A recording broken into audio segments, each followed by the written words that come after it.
All right, so I just have got the information from Fratis about the secondaries. Yeah, I'm looking at it here. Ruby has chosen engage on all fronts, assassinate, and deploy scramblers. Which okay, I see that one. Let's have a look. Character wise, for us, we've got the Disco, Khan, and a Warpsmith. So, yeah, I mean, they're all going to have to die. I can understand that one. Yeah, I mean, Assassinate's a nice one when you have a combat army going up against another combat army because, like, obviously both lists they really pivot around the power of the characters.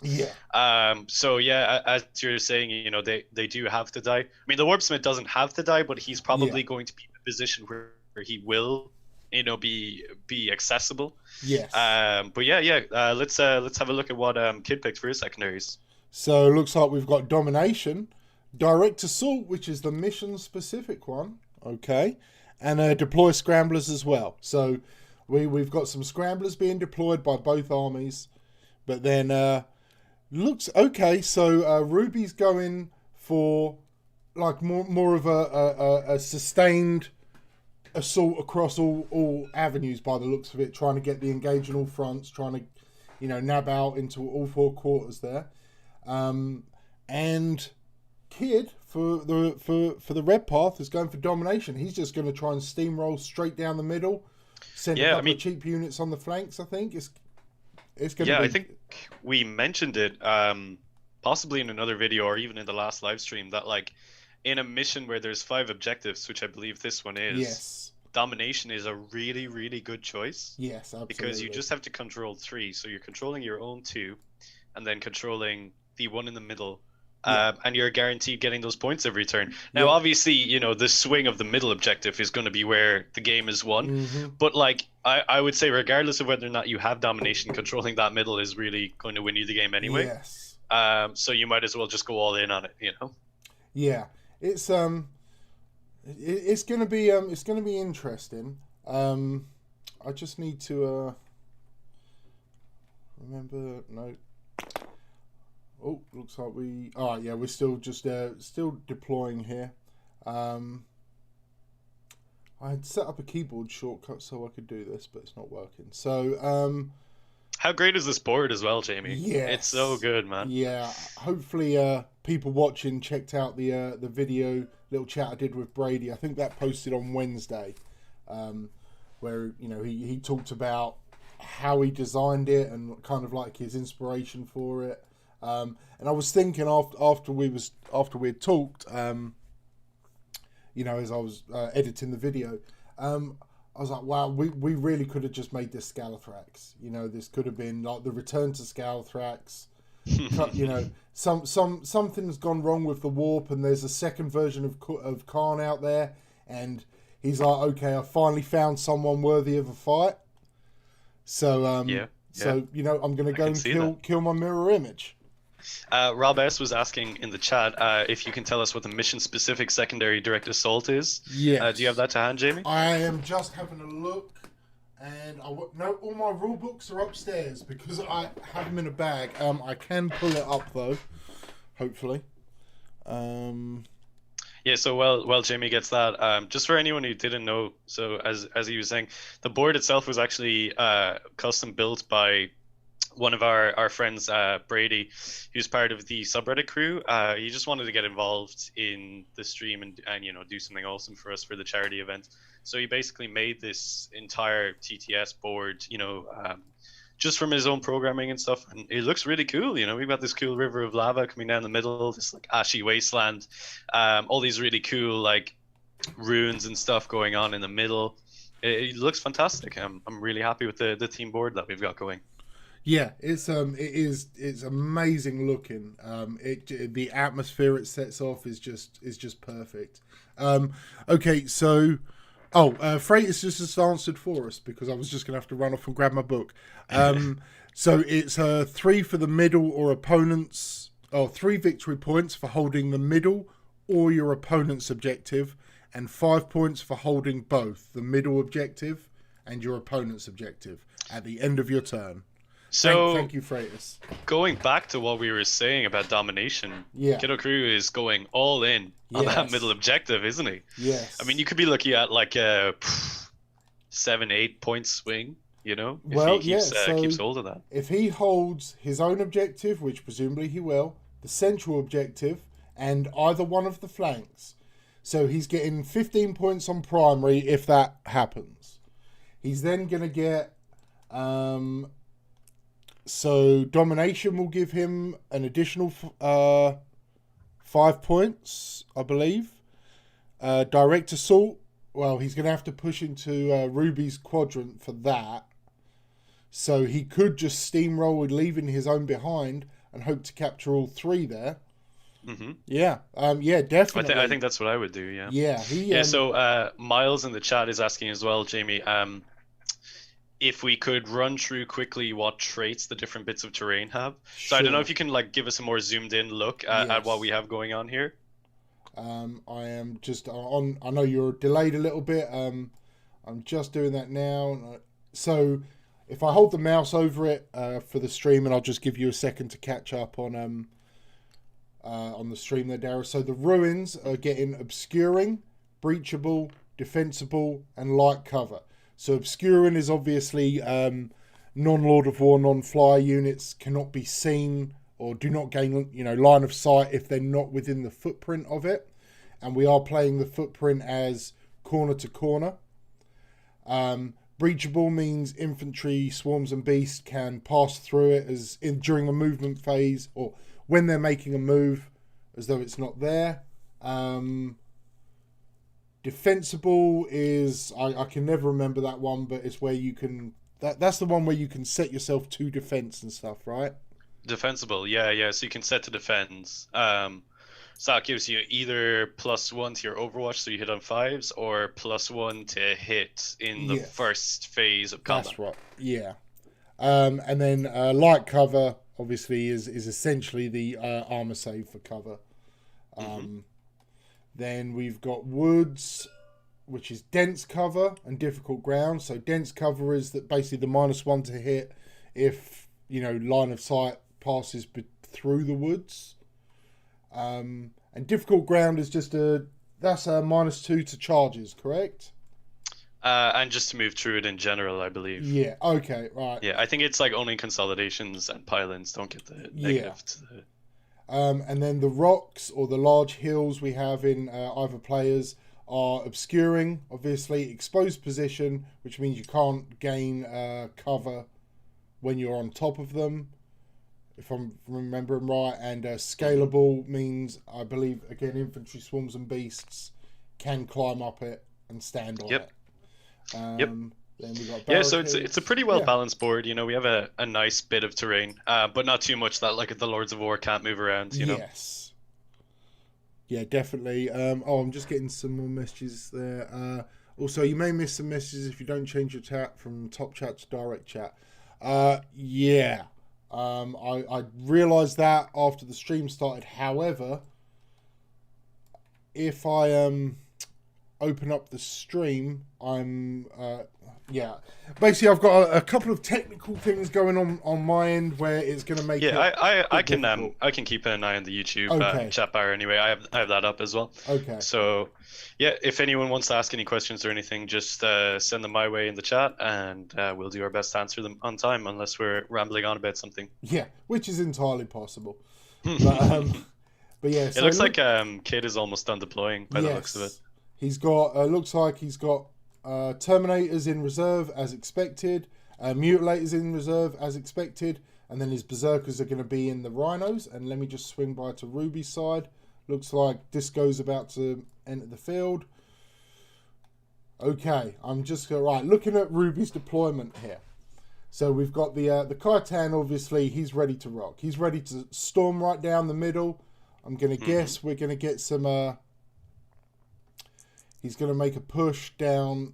Let's see if this works. Yeah.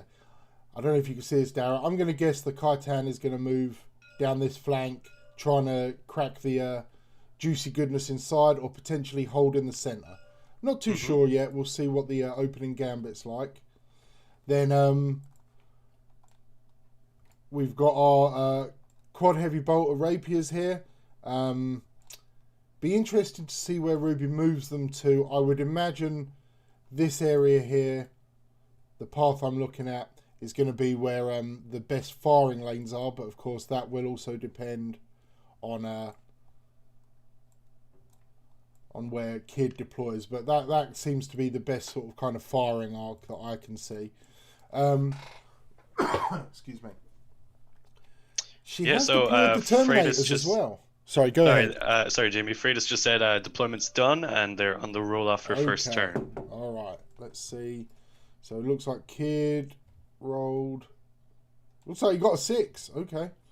We'll see what happens here in a second. I'm sure Fratis will update us. Red path is going first. Uh-oh. Oh, red path is first. Okay. I'm scared, man. Yeah. Sorry for holding the stream on the wrong part of the screen there, folks. So that's great news for us. Well, it means the Scorpion will be able to put down a lot of firepower in turn 1, right? Ruby's deployed very securely here. Now there's going to be at least a vulnerable Rhino and the Khitan, obviously. Potentially a second Rhino is going to be vulnerable. We'll have to see how Kid does his movement here. But I think the bulk of your army, or the bulk of the army, will be fairly safe. I mean, those Terminators look to be within the footprint, but they'll be having a 1-up save. So Fratis just let us know there that Kid rolled a 6 to go first. Okay. And that both armies are using a pre-game move on the Raptors. Yeah, absolutely figures. Yeah, makes sense to me. Get out that board positioning nice and early. I mean, obviously it's great for you, Kid, for the red path, because he'll be able to zoom out real quick. Yes. Maybe get some early first turn charges. Just to let everyone know, if you didn't already know, so Kid0Krew is the champion for the red path, and Ruby is the champion for the subreddit. So if you hear us saying Ruby or Kid at any point, we're just referring to the 2 champions, just in case anyone wasn't aware. Yeah. Oh, and I just want to take this opportunity. Again, obviously, this stream is for charity. The whole point of this event is to raise some money for charities. Like I mentioned at the beginning of the game, on your stream, you should see 2 progress bars, one for mind.org.uk, one for One Up on Cancer. I would really appreciate if anyone watching the stream, if you can afford to donate $1 or any amount of money at all, quite frankly. There will be links in the description that will take you to a direct Tiltify donation, and Tiltify is an accredited, online place to donate to various charities. I don't, the channel doesn't, Dara doesn't, no one's making any money off this. This is all 100% for charity, and it would be absolutely amazing if anyone could just donate a little bit. Obviously, I've got a little bit of bias. I would love to see the Red Path's chosen mind.org.uk win, but whoever you donate to is a win in my book. So I would appreciate you considering donating a little something to one of those charities.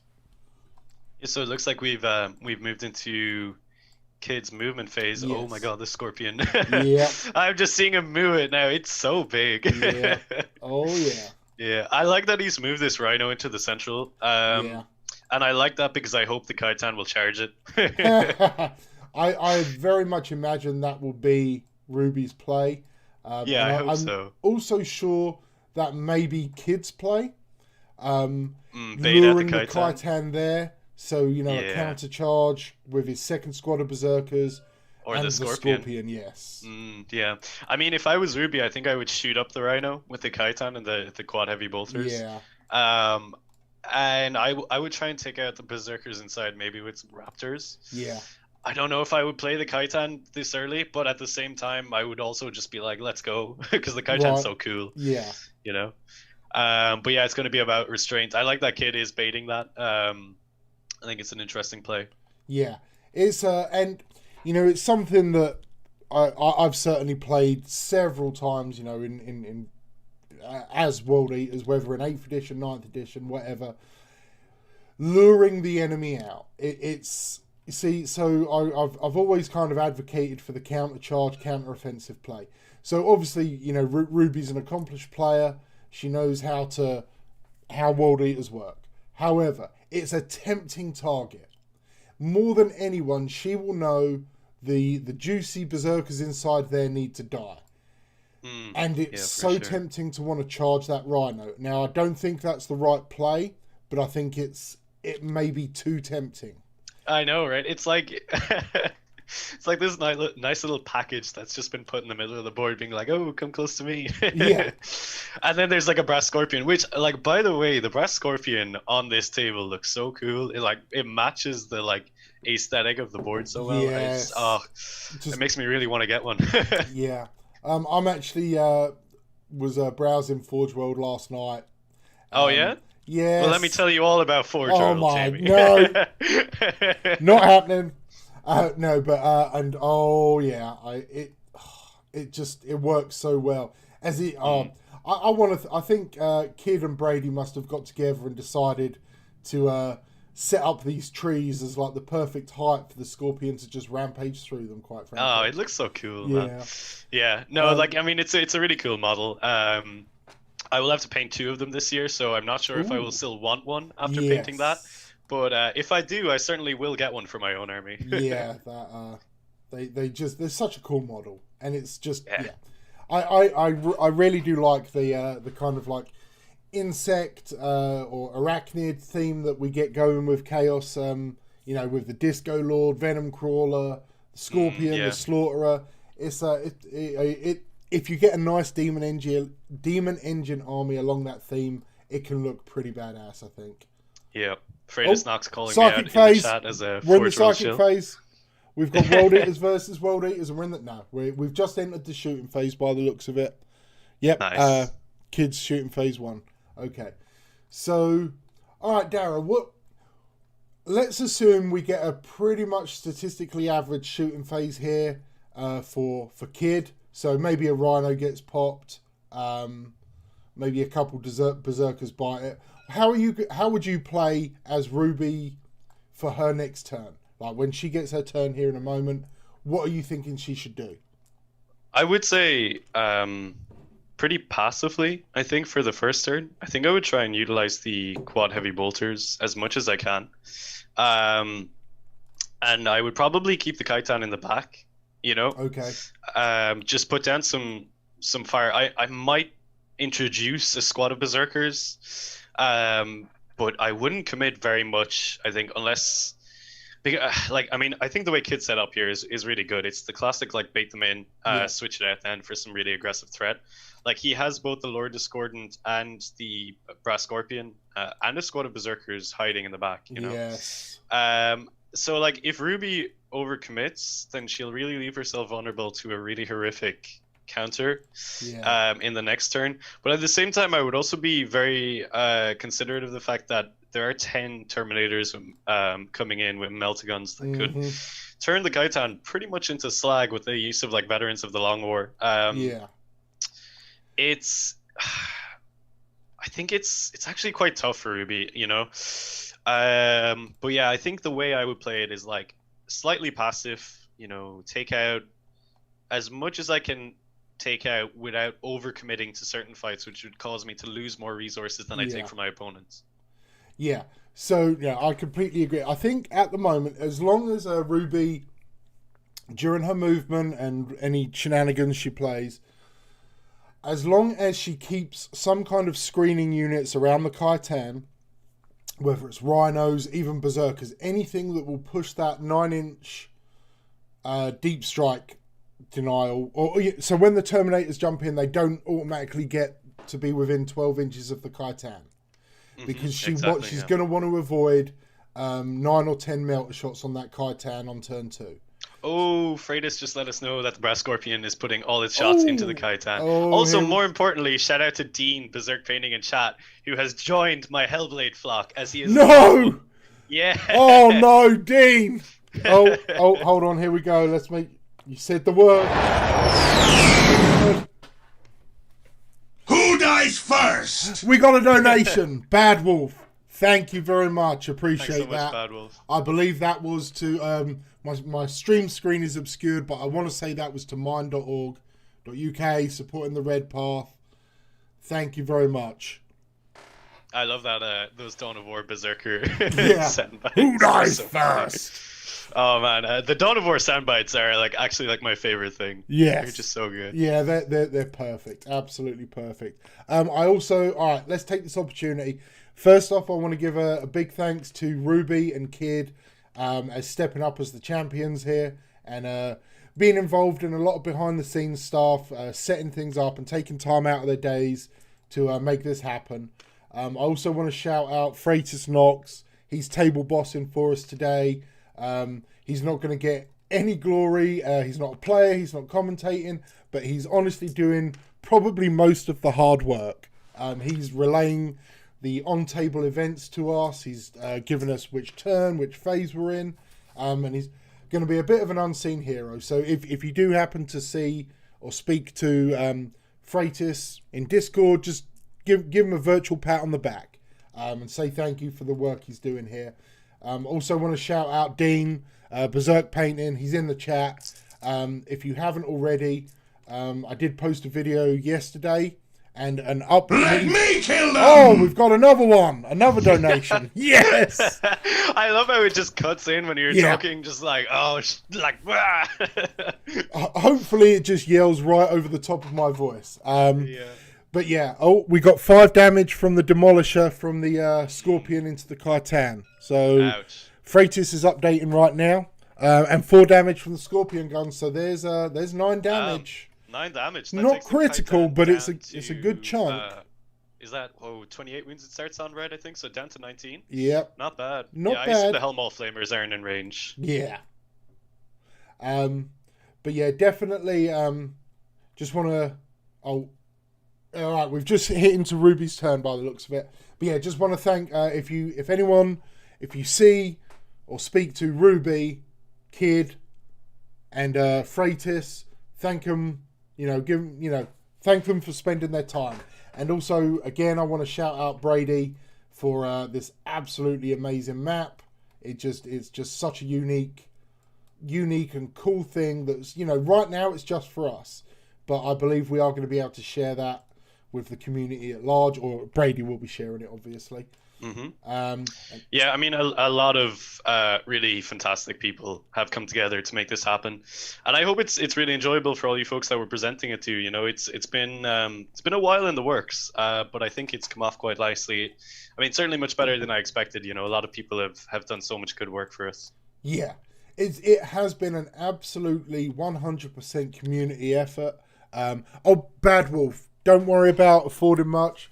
I just honestly appreciate everything. Thanks so much, everything we raise is straight to charity, and that's only a good thing right here.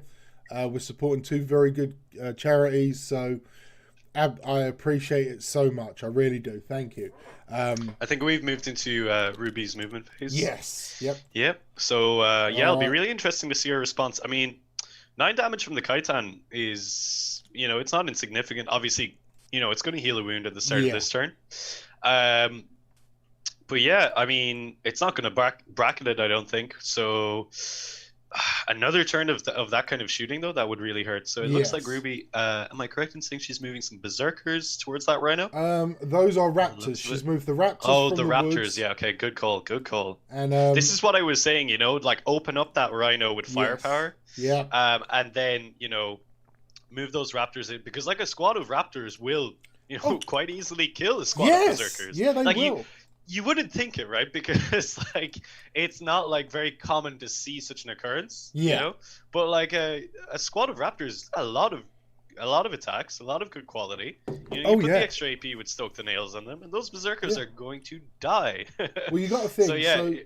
The squad of just 5, 5 Raptors with the chain swords on the charge as a World Eater, 5, 6. Then an extra 15. That's 21 attacks minus 1. They will statistically wreck at least a squad of 5 Berserkers right now. 2 wounds, maybe not, but we're not quite there yet. Not quite yet. Not quite yet. Soon. So all right. So let's just update. So Ruby has moved a She's moved one rhino. Let's see if I can get this working again. She moved a rhino down to this objective here. I don't think... She must be capturing it or contesting it rather against the Raptors. I think it's even just to move into the quarter for engage on all fronts, you know. Yeah. At the very least, it'll pop in there. Yeah. The Kaitans come out just a little bit, obviously to get a better fight. Whether shooting or charging, we'll see. And then the Raptors, of course, have moved most likely to try and pop the Berserkers when they come out. And she was trying to move the Rapiers. I'm not sure. Probably trying to figure out line of sight at the moment. It's going to be interesting. My biggest question right now is what she's going to do with the Terminators. Yeah, for sure. I mean, those Lightning Claw Terminators will put in serious work wherever they go. Yes. I suppose the question is just where are they going to go? You know? Just looking at the chat here, I know it's been a little while. We obviously get a bit caught up in what we're talking about, folks. But Miles Wolfenden said, wow, I didn't realise how much of an advantage the Khitan has purely in terms of base size. Yes. The Scorpion is absolutely massive. Ridiculously massive. I don't know if... I've seen both models, but I've never seen the Khitan and the Scorpion together. In real life, I mean. So I don't know if that scale is accurate. I'm going to guess it's pretty darn close. It's pretty close, yeah. Okay. I've seen them both. The Scorpion is that big, unfortunately. Yeah. Okay. Yeah, I mean, like moving a Khitan around a map is the same as moving a Knight around a map. Yes. You know, they have the same base, more or less the same silhouette. Yeah. It looks like Ruby's moving the Terminators just right up against the wall there, as another potential charge threat against the Berserkers or against the Rhino. Maintaining that nice one-up save. Yeah. Yep, it's all looking pretty solid. I think it's going to be a really important shooting phase for Ruby. Yeah. You know, depending on what she can crack open in terms of Kid's assets here. Yeah. I don't really think too much is going to die in this turn for either side, obviously, as we've seen. But next turn, there's going to be some big hammer blows thrown. Oh, yeah. Yeah,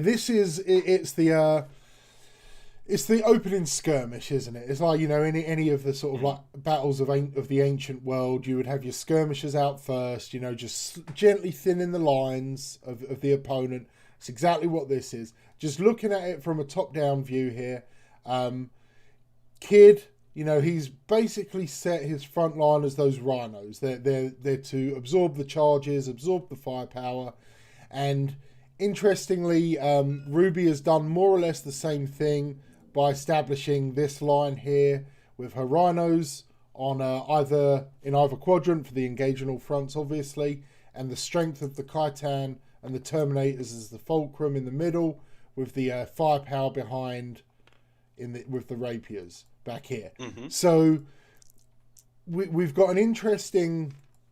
The dynamics of the flow of the game are going to be interesting. They're setting up their positions. Kid and Ruby are declaring where they're going to plant their feet, and it's who's going to draw first blood here and remove the first significant asset. Yeah, exactly.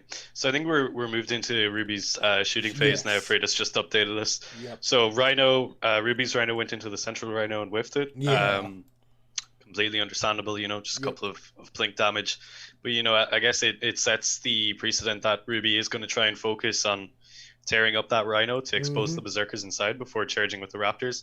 Now, as great as it is that those Raptors will probably kill those Berserkers, like we were saying, I mean, where they're really going to be useful is serving as a move block for the Scorpion, you know? Yes. Because they're really going to prevent the Scorpion from... Well, depending on how much Ruby decides to consolidate, because the Scorpion can move over enemy infantry, so if she positions just right, you know, to try and inhibit the Scorpion's movement, that would be a really good play. Move position, yeah. Exactly, yeah, that's it. Yeah, so I hope she goes for something like that. I mean, I'm totally not biased or anything. Yeah, no, understandable. Disco's shooting into the central Rhino here, so yeah, she definitely wants that Rhino open before the charge phase. Yeah, and I mean, the Baleflamer is a really nice weapon on Allure Discordant. Yes, yeah. I think we both selected the Baleflamer, didn't we? I think we I talked believe about so, that, yeah. I mean, for 5 points, it's definitely worth it. Yes. I know But it Kid was was very saved by specific. the looks of it. Kid really wanted the Bell Flamer as like one of the final adjustments of the list. I think we even gave up a melter to accommodate the Bell Flamer, and you know, that was his choice or his final say. I'm happy to, if that's how he wanted to play the Lord Discordant, it made sense. So all right, let's just see. Yeah, I mean, it's not often you get an 18-inch range flamer, you know. Right? Yeah, it's a great weapon. So I'm not sure. So the Raptors are now shooting into the central Rhino. So 4 pistols and a crack grenade. Okay. Yep. So everything's going into that Rhino. Really wants it open. Yeah, and presumably hasn't used the shooting from the Kaitan yet. Is trying to save. No, that. I would assume she's hoping to crack the Rhino before she moves to the Kaitan. Yeah. So yeah, the first wound has been taken from the Rhino. So 9 down. I mean, the quad heavy bolters could certainly strip away those last few. There's a lot of firepower in those. So you see, the way I would be playing this is myself, but you know, obviously I'm not privy to all the in-game, and I have the benefit of just being able to look over everything and not worry about the stress of making decisions. I probably would have committed a heavier weapon, whether the quad heavy bolters or the Kaitan, to try and quickly dispatch that Rhino. Then I would have saved my small arms and like the flamer and things like that to kill the berserkers with the mop up of the shooting phase. Then used my raptors to tag this Rhino. I'll just bring it up on the screen through the ruins. You know, one way or the other, depending on the measurements, and hopefully string out. Potentially not to block the Scorpion, but the Scorpion's going to have a hard time moving through the center anyway. But to just prevent the disco from charging in or anything else, like at least through this path down the middle. That if and when I am able to, you know, get something out of a transport, I like to use the small arms because it's obviously in a transport because the opponent wants it protected. So I just want to clear it off as cheaply as possible. Yeah, that makes sense. Yeah, Bad Wolf in the chat saying maybe the Melta would have been better, but who knows? Bale Flamers are much cooler. He's so right. Fair Bale enough, Flamers are so cool. It's such a shame, like they're not very accessible. I think it's just the Discordant and the Helldrake. Yeah. There might be. I can't remember. Probably something weird and obscure. Very obscure weapon option on some Forge World unit or something. But it's very frustrating. Like I think, like for instance, the Chaos Terminators should be able to take a Bale Flamer instead of a Heavy Flamer. Like if you're gonna give Chaos these slightly different variations, just make them the Chaos version of the Imperial version, right? let it be open for everybody, even if it's a light Bale Flamer or something like that. Yeah, that would be cool. Yeah, False Spectre just commenting on how big the Scorpion is. Yeah, it's huge, man. Yes. It's so big. If you think that's bad, we did a test game with a Mastodon, and that thing is, if you want big, that is a big unit. Yeah. We've got the Kaitan shooting into the Scorpion. Going into the Scorpion. Here we go. This is the big one. Yep. 8 shots from that Gatling cannon, I believe. Looks like I'm not sure if we've done the re-roll or where is Khan, by the way? We've got the Disco Lord. Oh, Khan's back with the rapiers. Okay. So that makes sense because you don't need Karen for the Scorp for the Kaitan because you can just Demon Forge him, right? Yes. Now I'm not sure if Ruby has Demon Forged him. Fratis, I don't know if you're following along, but if you could let us know. We'll have to wait and see. But it'll be interesting to see how much. I mean, the Scorpion has so many wounds as well, you know.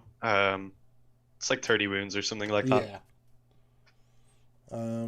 Mastodon is the massive chuck from Forge World. Yep, I believe so. 40 models. Does that sound right for the transport capacity of the Mastodon? Yep, it's 40 on the nose. And can actually transport a Dreadnought, which takes up 10. Yeah. Ooh, 6 wounds down from the Scorpion from the Gatling cannon. Wow. That's really good. Yes, that is. So, from 8 shots, 3 going true. Demon Forge was used. That makes sense. Yeah. Good play. Yep. I mean, Ruby 1 CP to be able to Demon Forge is a bit bananas. Yeah. Thanks for that update, Fratis. Yeah. both players, but obviously Ruby right now, know what they're doing. You know, this is we're talking about two experienced World Eaters players. Maybe not necessarily super experienced with the units they're using because they didn't get to wholly pick their own lists. Although both players had certainly influence on how the lists were designed. But you know what, Kid opened up the game very similar to how I would attempt to open the game, and Ruby is responding exactly how I would have tried to respond, faced in a similar position. Like, what is there anything so far you would have done differently, Dara? Focus on Ruby's turn because that's what we're looking at. Yeah, sure. So I actually just picking up on something. Fratis just let us know in the chat. So Ruby put all of her rapiers into the Scorpion. Okay. Got 8 damage from it. Now that is like a respectable amount of damage, but I would not have put those carriers into the Scorpion. Okay. I think I would have probably. I actually would probably have gone for a similar play that you were saying, which is open up that Rhino, rinse those Berserkers, and tag the other Rhino through the wall. Yeah. And then like string out the Raptors with the charge move, because obviously you're not going to take out that Rhino, you know. Yeah. So like you just have the first guy move into combat with that Rhino, and then string across this sort of alleyway that is in the middle of the board. Just really clog up that area so the Scorpion can't easily move through it. I think that's what I would have done differently. Okay. I'm not sure if I would have moved the Kaitan up so far as Ruby has. Not that it's exposed or anything, but I think I would have played a little bit more passively with the Kaitan and just tried to zone out from Terminators. Now, she has done a fairly good job of zoning out. I think it will be difficult for them to come in a particularly They can't come in and shoot position. the Kaitan. Exactly, there's nowhere for them to come in. Not this turn, anyway. Now, one thing I would have also considered is actually flanking the Kaitan. You see this... where Ruby has one of her Rhinos on that far objective up in the top right. Yes. I think I actually might have pushed the Kaitan in that direction because it gives a very interesting sort of flanking position. You know, I probably wouldn't have pushed it up as far as like where the Rhino is exactly. I would try and make sure it's outside of the Brass Scorpion's charge range. Okay. And also False Spectre, this game is 2,000 points. Yes. It's like a match play grand tournament game. So yeah, just to update the chat. But yeah, I think that's the only thing I would have done particularly differently. I mean, as we were saying, it's a lot of posturing in the first turn, which is good. You know, I'm very glad that Ruby hasn't overcommitted her forces. You know, that's the main thing. Keeping the Lord of Discordant back, keeping the Kaitan back. Those are the crucial things at this stage. Yeah. I don't know. I think we're still in the charge phase. We are indeed. Yeah, the Raptors are going made to the charge. I'm just wondering. You know, we do have. I don't know if the players are obviously discussing something at the moment. There are options, and this is contrary to what the tactics you were just describing. The Terminators could charge the Rhino here. They could. It's an option. It would make them more vulnerable. But it's a potential, it's a more secure way of popping that. Oh no, we're in the fight phase, so it's not happening. It looks like Ruby's just attempting to tag the first Rhino or the central Rhino, and maybe she's doing a pile-in. So I think the Kaitan actually failed to charge into that Rhino. Oh, okay. Yeah, Fratis just updated us. Kaitan failed. I mean, probably not a bad thing actually. Yeah. I would not have wanted the Kaitan that far up. Yeah, I understand that. I guess now Ruby could move around the Rhino with the Raptors in such a way that can kind of clog up that area, as we were saying. I will be surprised if they're able to kill it. But who knows? Stranger things have happened. Yeah. It also depends how much CP and stratagem use Ruby's willing to dump into those Raptors. So I just want to change tack here a bit while we're preparing for the fight phase. So you had a chance to chat with Dean from Berserk Painting about the prize, the Lightning Claw equipped Red Butchers from Forge World. Now, have you seen the final version that Dean posted? I believe yesterday. Yeah. He sent me some pics. Yeah, yes. They're looking very nice. They are looking absolutely brilliant, I think. So I just first of all, I want to thank you, Dara, for having that interview, having that chat with with Dean, just taking a little bit of burden off my shoulders there. Oh, it's no problem. It was an absolute pleasure. He's such a gentleman. You know, I was really happy to talk to him. It was such a great little chat. I really enjoyed listening to it. Like I said, a little bit over my head when you started talking about the technical side of things, because if I can get 3 colors on a model, I'm good. Corey Mitchell. Speaking of painting, Corey Mitchell, the Skull Tide. This is a guy you want to check out on Instagram. I've got him on Instagram. He is so good. He has this like really cool scheme where he paints the faces of his berserkers like white kind of skulls. They're so cool. Yes. For anyone who wants to see some really cool berserker conversions, which he actually converts his berserkers in a similar enough way to the way I convert mine. Okay. Using some forgeable parts just to shill again. Go check it out. Like the Skull Tide, some really, really good work. And has won a couple of the feature Fridays on the subreddit, I think, as far as I remember. So before we're in the morale phase now, so we're just kind of like wrapping up the round, and we'll do a little summary so here in a moment. How many wounds were taken from the Rhino? Just 2 wounds taken. Yeah. So before we started this, about a week ago, so I believe we were chatting, and I mentioned that I really wanted to kind of capture that event feel of a sporting event, of like a big game being streamed. So I mentioned to you something that kind of makes a big game, whether it's the FA Cup final, the Ashes or the Super Bowl. It is the commercials, the ads. So I'm going to see, hopefully this is going to work, but let me see if this works here for everyone watching the stream. Do you want a beautifully painted army but just can't find the motivation to pick up the brush? Well, here's a solution for you. Check out the Berserk Painter, an amazing commission painter who will try really hard not to cover your models in blood. Whether giant space mates, remorseless alien robots, or those loyalist scum adorned in the dreaded yellow, the Berserk Painter will hook you up. No guarantee that your models won't be covered in blood and gore. Terms and conditions apply. So hopefully you would have seen my attempt at an ad there. Hopefully that came up and the sound worked for everyone.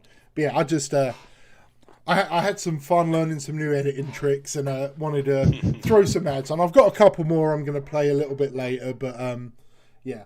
I particularly love that one. Yeah, it's Dean.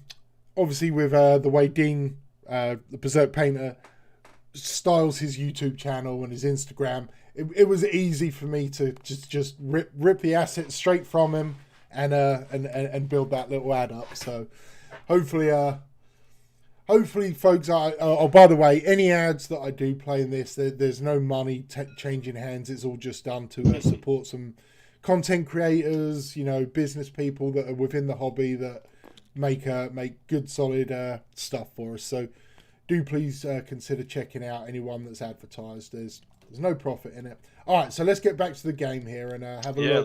Looks like we got some Berserker action finally. Yeah. Like we said, this turn's going to be a big one. Yep. Brass Scorpion's going out to play with that Rhino over there. Yep. It's going to sting.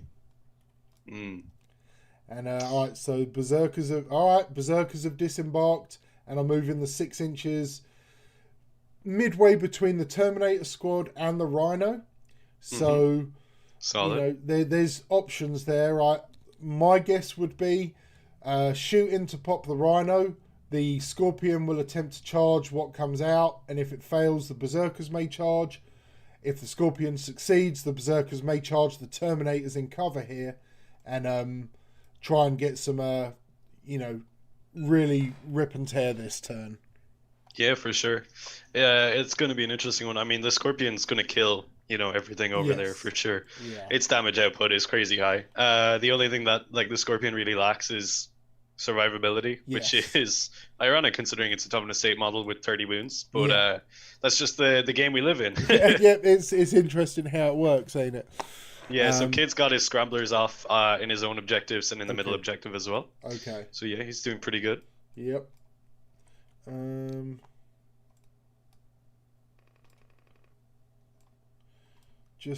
right, so we've got obviously some measurements here where Kid's just checking where he needs to be for his all of his models, but all right, let's I should probably check out the score, shouldn't we?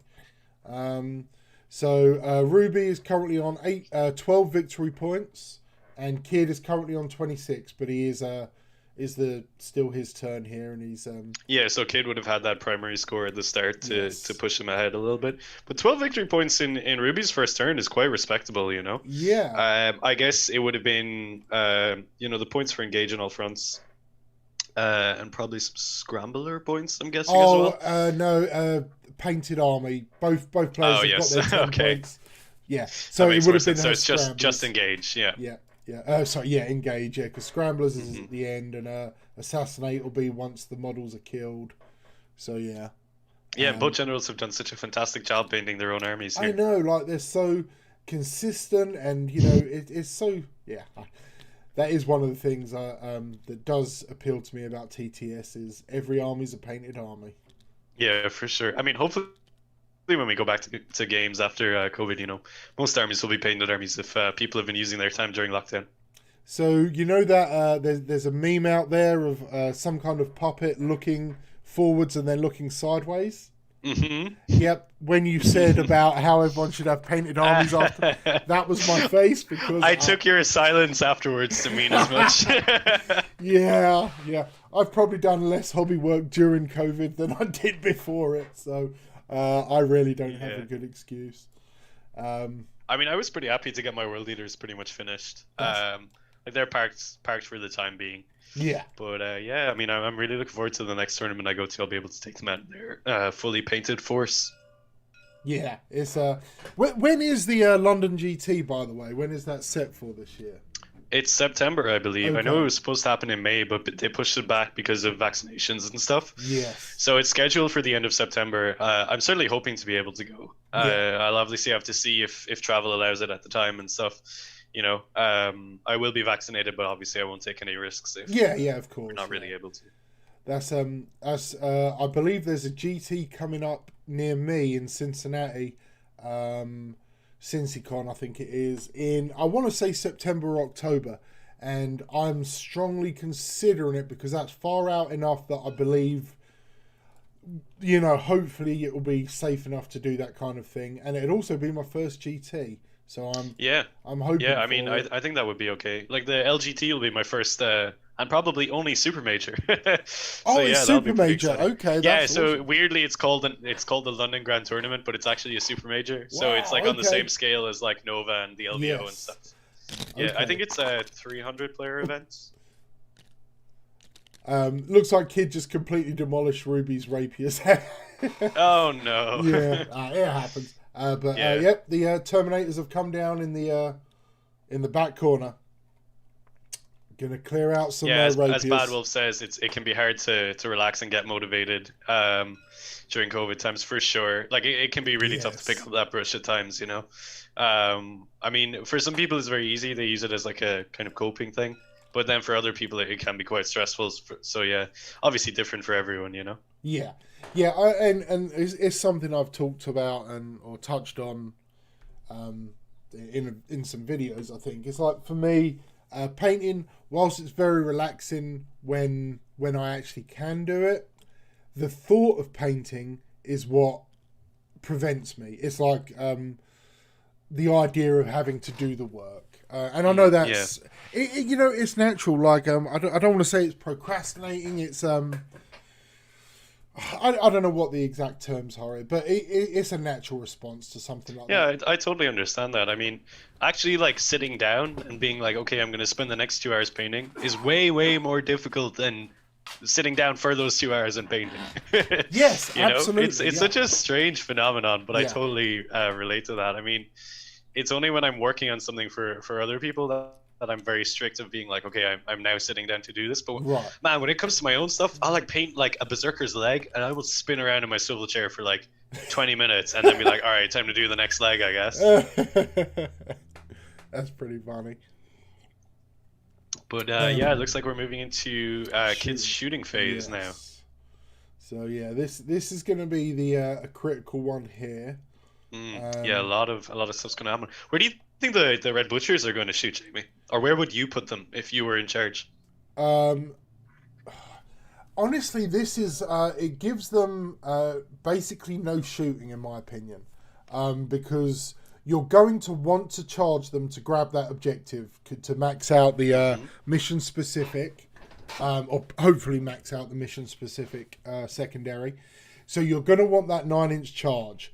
So you don't really want to damage the rapiers in the shooting phase. I know they're individual units. So, well, actually, yeah. So I think I would take out the back two, if he has the range for that. Go for the back two carriers, and then go the for furthest two from him. Exactly. Yeah. So definitely those. The charge.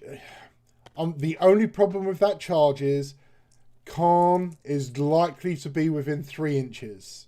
Yeah, for sure. Because he's going to be within an inch of this unit of the top rapier to provide the rerolls, which indicates to me that no matter how Kid makes his move, Khan is going to be there to do a heroic intervention. Which, yeah, that's going to be a good little combat there if something happens. Like, off the top of your head, how many Terminators do you think Karen could kill? Okay. Seeing as it's unlikely he'll be targeted as a charge, but he will be heroically intervening, so Kid can actually fight Khan. I always forget that, the way that the fight goes. Oh, yes, of course. Yeah, so if Khan intervenes, the butchers can... So, yeah, that's going to be a tough choice for Ruby.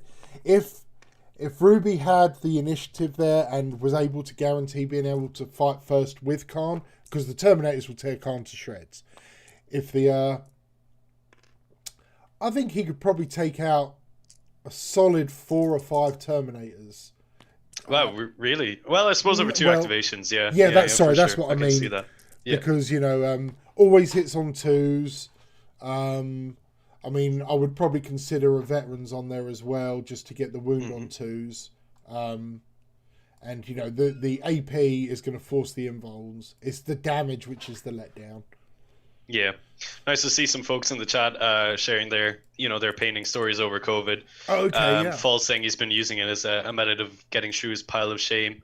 And then David saying he's been able to come back into the hobby after 25 years and getting back into it. So yeah, welcome back, and glad to hear you folks are getting into it. Oh, the Scorpion has just done 14 damage. Wow. To the Kaitan from the Demolisher Cannon. That is insane. Yes. Wow. Oh boy. Whoa, that must have been a hell of a damage roll. Fratis, can we get some more info? Was that like a crazy damage spike or something? That is crazy. I suppose, like we were saying though, with the Discordant nearby and with Demon Forge, it's really reliable shooting. Yes. But whoa. Yeah, that's like the Kaitan halved. Yeah. Looks like 4 wounds left remaining on the Kaitan. Yeah, Kaitan could be going down. Yeah, that's crucial. I would imagine. Yeah, that's a big one. If the Kaitan falls, looks like Ruby's making some saves here. I'm not sure what's going on exactly. And looks like she may have failed quite a few... Oh, that's a bad roll. Yeah, for that many dice, to get that many 1s and 2s. There goes the Kaitan. Yeah, 10 wins. Scorpion Cannon. Yeah. Okay, that's a big one. Oh, no, it exploded. Oh no. Whose Berserkers are those? Oh, dear. That's bad. Those are took out 3 of Kid's Berserkers. Those were Kid's Berserkers. Yep. Yeah, that is pretty horrific. Wow, that's such an unfortunate series of events. Yes, but I was just gonna say, like, as long as it doesn't explode, things will be okay. But yeah, oh no, F and chat for the Kaitan. Oh, that's so rough. that is a shame. It's that only one dead raptor. Yeah, that's a D6 explosion. And 1 dead Terminator as well. Okay, that's not terrible. I mean, oh no, one of the rapiers bought it. Really? Oh, that's I believe so. Yeah, 1 dead rapier. Oh man, Yikes. Oh, that hurts for Ruby. Ruby, oh boy. That is, I mean, the only way she can save this now is like, hopefully the Scorpion explodes in Kid's lines. You know, I mean, that explodes in a 4, so. Yeah. Oh no, 6 damage on the Lord Discordant. Oh my dear. goodness. Oh boy. The wheels are falling off the bus, and we're only in turn 2. Is oh my goodness. False is asking if there's anything else that can kill the Scorpion. Yeah, absolutely. Yeah. If the Red Butchers come in Yeah. and make that charge, they will make mincemeat out of the Scorpion 100%. Yeah, the Scorpion, even at this point with the Scorpion currently on... Scorpion's on 16 wounds. So if Ruby's running... Fratis with updating us with the 24 mortal wounds were dealt out in that explosion. Goodness gracious. It's blood for the blood god, like that's like perfect. That as sad as it is for me to see it, I also love to see it. You know? Yeah, that's wow. That was a big one, and it's in the last game we had with between Possible and Mike. We had a Rhino explode that kind of changed the game. Hey, Hellstorm Danny, what's going on, mate? Good to see you. Yeah, everyone calling for the Kaitan to be avenged. Let's go. Let's bring in those butchers, Ruby, and avenge the Kaitan. Look, justice for the Kaitan. I'm supporting Kid here. I'm internally incredibly happy that the Kaitan has been destroyed, but I'm also a World Eater player, and I just want to see everything die. Everything needs to be destroyed. Someone kill that Scorpion. Let everyone kill everyone. Let's just have a chain axe party. Yeah, for sure. 5 meltas are going into the front carrier for the Terminators, and the bolters are going into the other one. Okay, maybe hoping for a long. Oh, yeah, there's another rapier gone. Well, yeah, the meltas will lift a rapier, no problem. Yeah. Hellstorm Danny's saying that's a big old model on the board. Well, there was 2. There were 2 of them. Moments before you joined, and now there is 1. Yeah, I mean, I would love if the Scorpion doesn't go down in the next turn. Ruby's in some big trouble. Yeah, I'm just looking at her assets here. So, I'm not sure about the second or the last rapier. I don't know how that's going. Maybe the melters didn't quite make it there. Khan is going to be exposed, but not in a particularly bad way because that is probably an 11-inch. He's out of charge range. Looks like Khan is out of charge range. So Khan is probably going to wreak some vengeance on those Terminators shortly. I mean, to be honest, man, I would put Karen into those Terminators just by himself, you know? You would or you wouldn't? I definitely would. Yeah, obviously I would fire... If that carrier survives, I would fire the quad heavy bolter into those Terminators because like it will pick up a few Terminators for sure with damage too. Yes. But yeah, I reckon Karn and the carrier combination could do enough damage to the Red Butchers that it will make them an insignificant threat. Now, I would say it's going to be a very interesting combat phase in Ruby's next turn because there's going to be some really interesting questions about where the interruption goes. Yes. You know, in terms of kids, like obviously the Scorpion's going to be charged. Those Terminators are probably going to be charged as well. You know, where's Kid going to interrupt there? Yeah. So, between the Rapier, Khan should be able to pick one or at least force the invuln save with his pistol because he hits on 2s, re-rolling 1s. He's going to hit, should wound on a 2. Excuse me. So, I think they could kill 2, potentially 3 Terminators between the Rapier and Khan shooting. Then Khan should be able to pick off 2, maybe 3 with his first fire activation, bringing that squad down to about half models. Then it just depends on if he can survive the inevitable fight back if it's the interrupt on the Terminators. If not, because Ruby's going to have to use her Red Butchers this turn. They're going to have to come out and try and destroy that. Probably the Scorpion. But, we'll see here shortly. Do you think Kid's going to charge his Berserkers into Ruby's Terminators? Oh. That feels like a gamble to me. It does. Oh, we're about to find out. We're in Yep. Kid's charge phase. Yep. So one of Ruby's butchers got killed by a crack grenade from a berserker, which is interesting because anytime I've ever thrown a crack grenade, it's never worked regardless of what I've thrown it at. I don't know if I speak for anyone else here, but berserkers and grenades are just not. I guess because like their arms are taken up, right? Where they're like holding a chain axe and a chainsaw. Like, what do they have? They use their like teeth. The thrust of their hips or something, you know? Huck the grenade off. They toss the grenade up, catch it in their mouth, chew it in half, and then spit it very violently at the enemy. Chew the grenade in half, you say? Yeah, they're berserkers, Dara. They are berserkers. That ends bad. All right, so it looks like the berserkers are going into the rhino after all, which, yeah, I mean, I respect that. I think it's a bit too risky to charge the red butchers. Not that like you're giving away a squad of berserkers, but like you are at the end of the day. You're unlikely to kill them all. They're going to kill you back. Yes. All right. So yeah, I respect that. At the same time, it does open up the Scorpion for a very easy charge. Scorpion is into the butchers. Oh no. Here we go. We'll see how it goes. Oh dear. So just some comments from the chat here. Lots of comments about the destroyed Khitan. Need some industrial pumps for all this blood. Yeah, we do have a lot of carnage going on right here. Yeah, there's been a lot of bloodshed this turn. And obviously, berserkers usually forget that you've got grenades. Games fan says, "Do you have any shooting with your berserkers?" Yeah, you've always got a grenade. Always got a grenade. Always. I think that was in one of your videos, right? I think it was like the top 5 rules people forget with their world eaters, something like that. Yeah, there was like one thing in that. Oh yeah. So you know the thing where you were like, Karen always hits on 2s? Yes. Dude, like I did not know that at all. What? Yeah, I've been playing Karen wrong for so long. Oh yeah, and it's great because it's Gorechild itself which gets the ability. So even when you're facing the one assassin that can only be hit on 6s. Sorry. Yeah, exactly. Gorechild is I'm attacking you, I hit on 2s. So the Scorpion going into the Terminators, that's...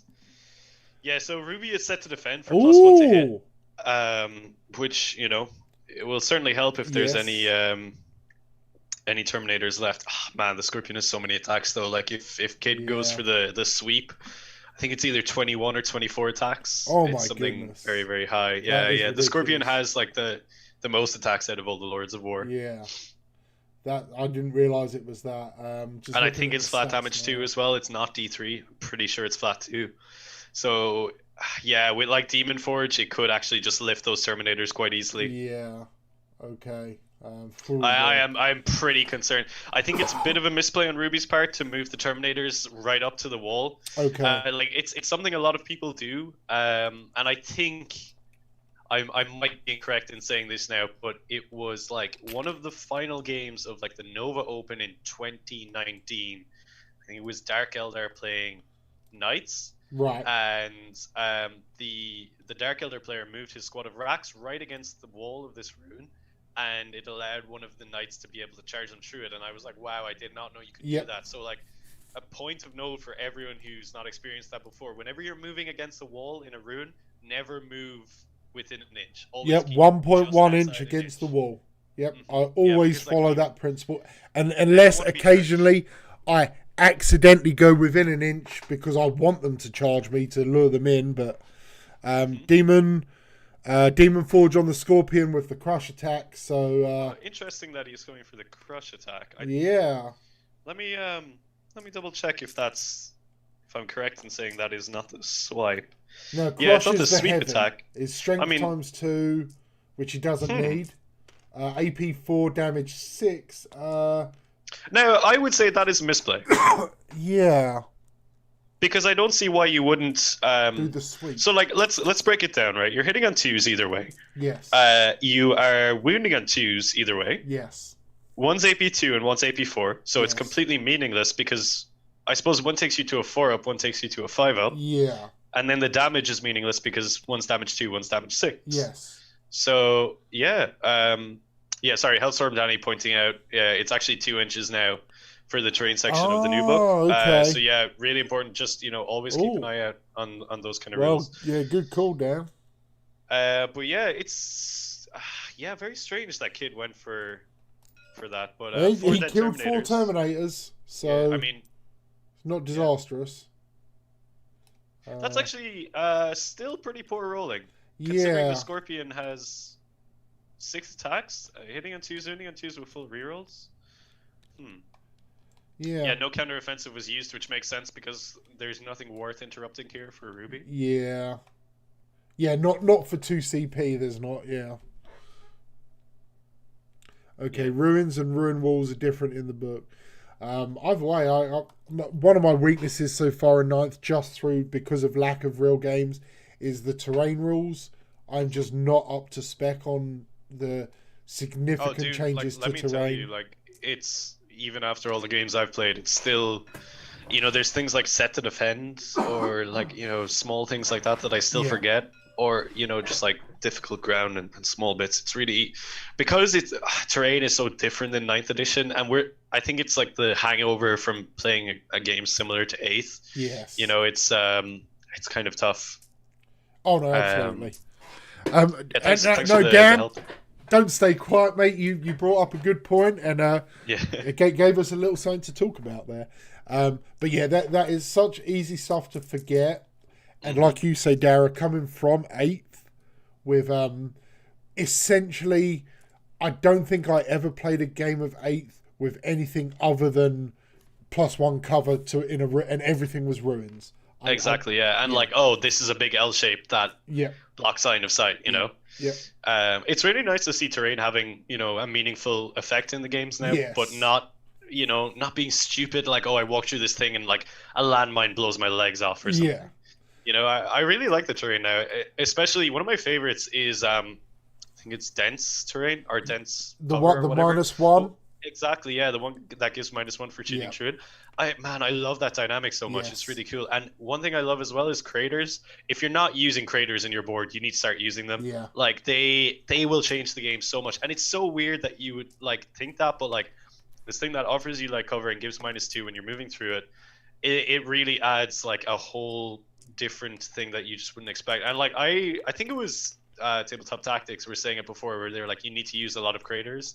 I was no, whatever. And then I just started using them, and I was, man, these really do make a big difference.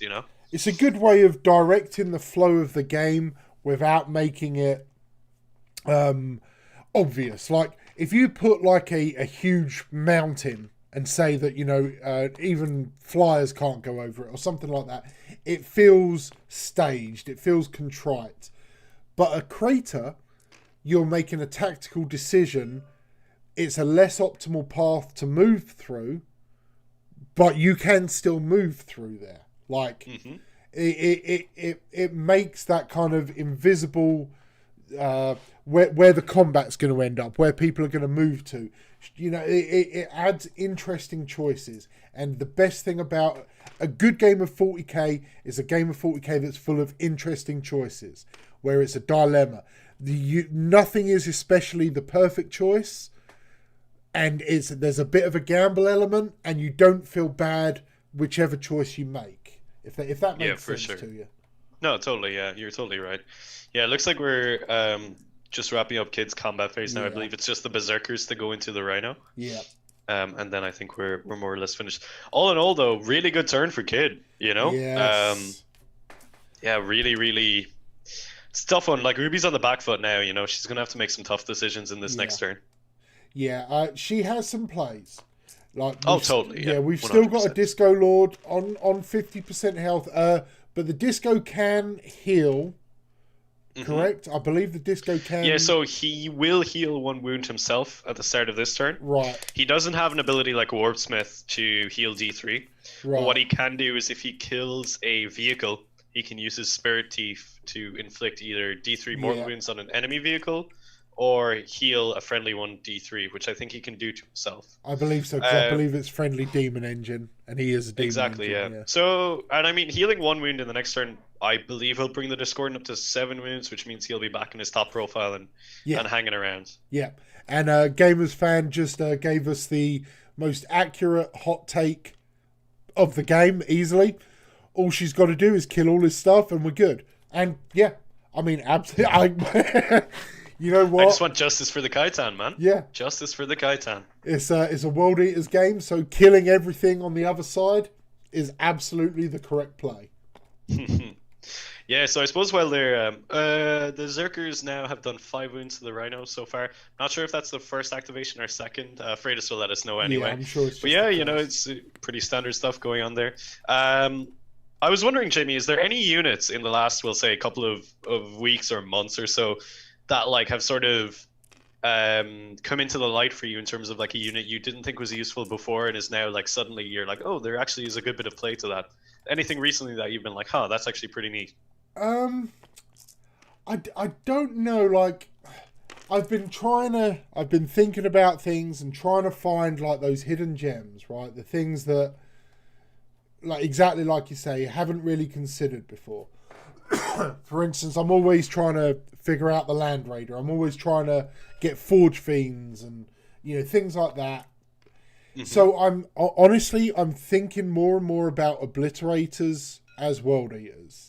As single models. Now, I'm not like, this isn't some top secret, I've got a scheme going on. I'm just thinking one of the areas I normally get stuck in when I'm writing a competitive themed list is kind of like the last 200 or 300 points.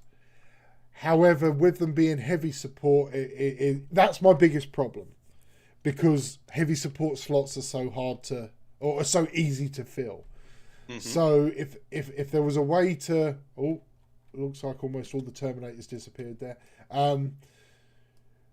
So other than that,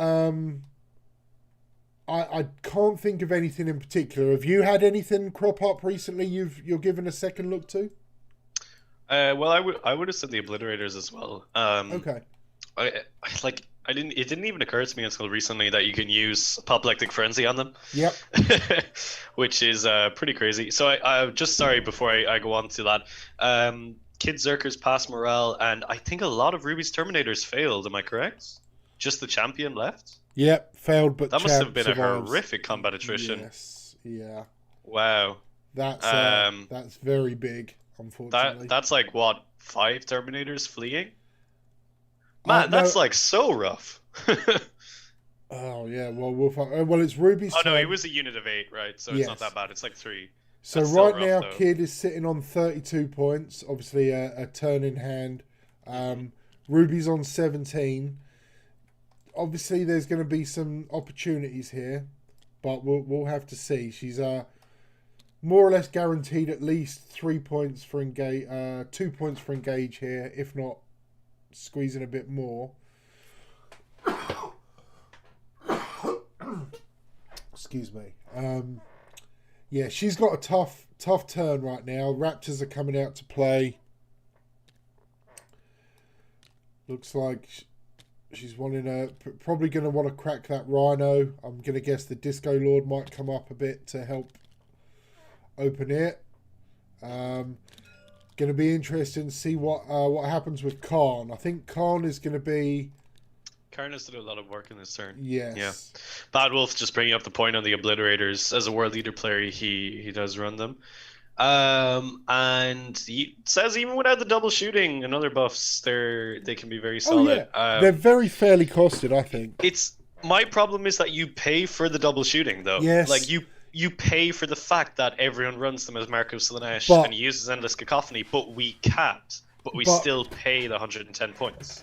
Okay, so here's one of the thoughts I had on it as I was considering them. Everyone runs them as Slaanesh because that is 100% the correct way to do it. Mm-hmm. However, we literally can't, but they're not terrible in combat. Now, I understand they are better as shooting units, but as you mentioned, you've got Apoplectic Frenzy. We can have slight buffs to Deep Strike charges. They are not a bad combat unit. If you can drop in and get 6 decent shots with them and then get a charge, we get at least, we get Hateful Assault and Butcher's Nails on them. They hit on 3s, and we've got good buffs. They can And be you can made. put veterans on them as well. Yes. Like anything you can put on a berserker, you can Yep. put on an obliterator Absolutely. because it's infantry, right? And it is So yeah, exactly stoke the what your nails. opponent will not suspect or will not expect. They're not going to think obliterators as a combat unit. Yeah. If someone puts obliterators down, it's on an objective with good line of sight and to, eliminate an enemy. But you just bring one in the backfield, shoot some chaff or shoot whatever target you can get, charge them in. Yeah, for sure. They will do a little bit of work for you. They're not going to be a squad of berserkers or red butchers, but they will do some work. And you'll get a bit Mitchell more just of the points. pointing out that the new obliterator sculpt is gorgeous. Yes. And I just painted some myself recently. They are so much fun to paint. They have some Yes. lovely panels on them. But yeah, they're nice, all right. And full spectre talking about using them in an Emperor's Children detachment, completely understandable. for sure. Certainly Yeah. from a competitive or more optimized point of view, I understand that. Just the access to sorcery and the master of possessions, it makes a difference. Absolutely, yeah. I mean, stuff like the Master of Possession can really give them Yeah. an awful lot of nice little buffs. And I think Iron Warriors are obviously the best way to Yes. take them. Oh, yeah. Which are, it's pretty fitting. I like that the Iron Warriors can take the Blitz to the max because they should, Yes. Every Legion should have a unit that it can really push to a different level. But what I would like to see is that everyone doesn't have to pay the points as as an offset of that. But yeah, we'll see. I mean, the Codex might have some interesting changes. I would love to see the Mutilators be that for us. I that is, I want the next flagship box set, big box set, to be World Eaters versus Emperor's Children. I want new Mutilator sculpts in the same vein as the Obliterators to be World Eaters. Combat themed. You can use them in any army, or any army that can take Khorne, for instance. But that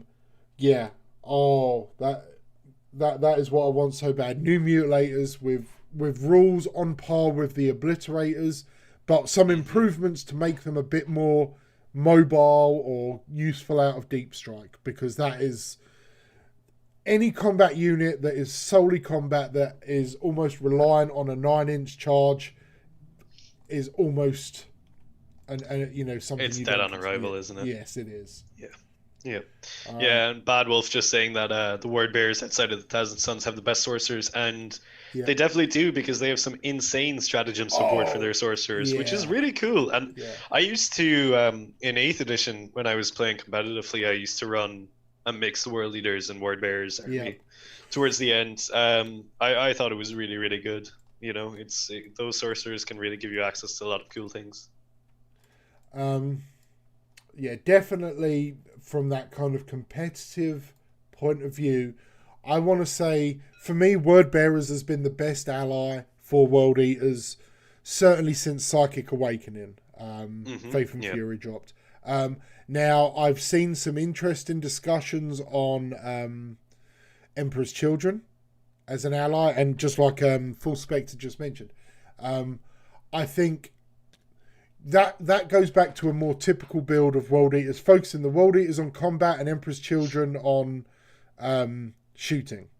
I think is a great combo, and then obviously opening up some sorcery aspect. Thousand Suns are a great ally as well.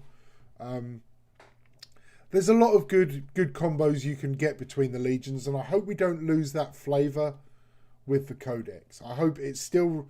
I want them to give us access to run a second detachment at less of a penalty than normal armies, similar to it's entirely possible. Like we've seen with the new Dark Elder Codex, that it is a thing that they are willing to do. So we'll have to see. But yeah, let's have a look again at the game. It looks like Fratis has just said the Terminator Lord has dropped in for Ruby. Okay, that forgot about that one. That could be important. I think pretty sure it had Gorefather. I am sure it had Gorefather. In fact, yep. So that should be nice. Games fan asking, does the Emperor's Children have that great shooting?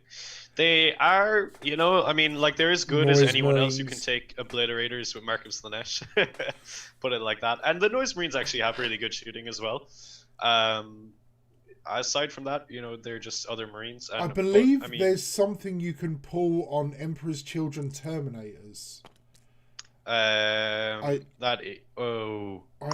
I don't have. I think isn't that like Honor the Prince or something where it's, oh no, it's like the, is it like the drugs thing or something where they can take like kind of like the witches with combat drugs before the battle, and Yeah, it gets, I gives can't them, like, remember, better and I strength don't and have Faith and toughness. Fury downstairs with me. Because I never actually used it. I just remember reading it. But yeah, obviously they get the Slanesh double shot, which goes without saying. But there's there's something. Elixirs is what full spec. That's exactly it. Yeah, I mean, I am not too familiar with the Emperor's Children. As cool as they are, I absolutely love the Emperor's Children. Yeah. Has some incredible fluff in the heresy as well. Yes. But yeah, they have some. I mean, like Honor the Prince for that, making one of the dice for the charge 6 is probably one of the most powerful charge buffs or out of Deep Strike in the entire game. Oh my goodness, yeah. So it looks like the Lord Discordant has flamed one of Kid's Terminators to death. Okay. You know, that's nice. Happy days. Take it.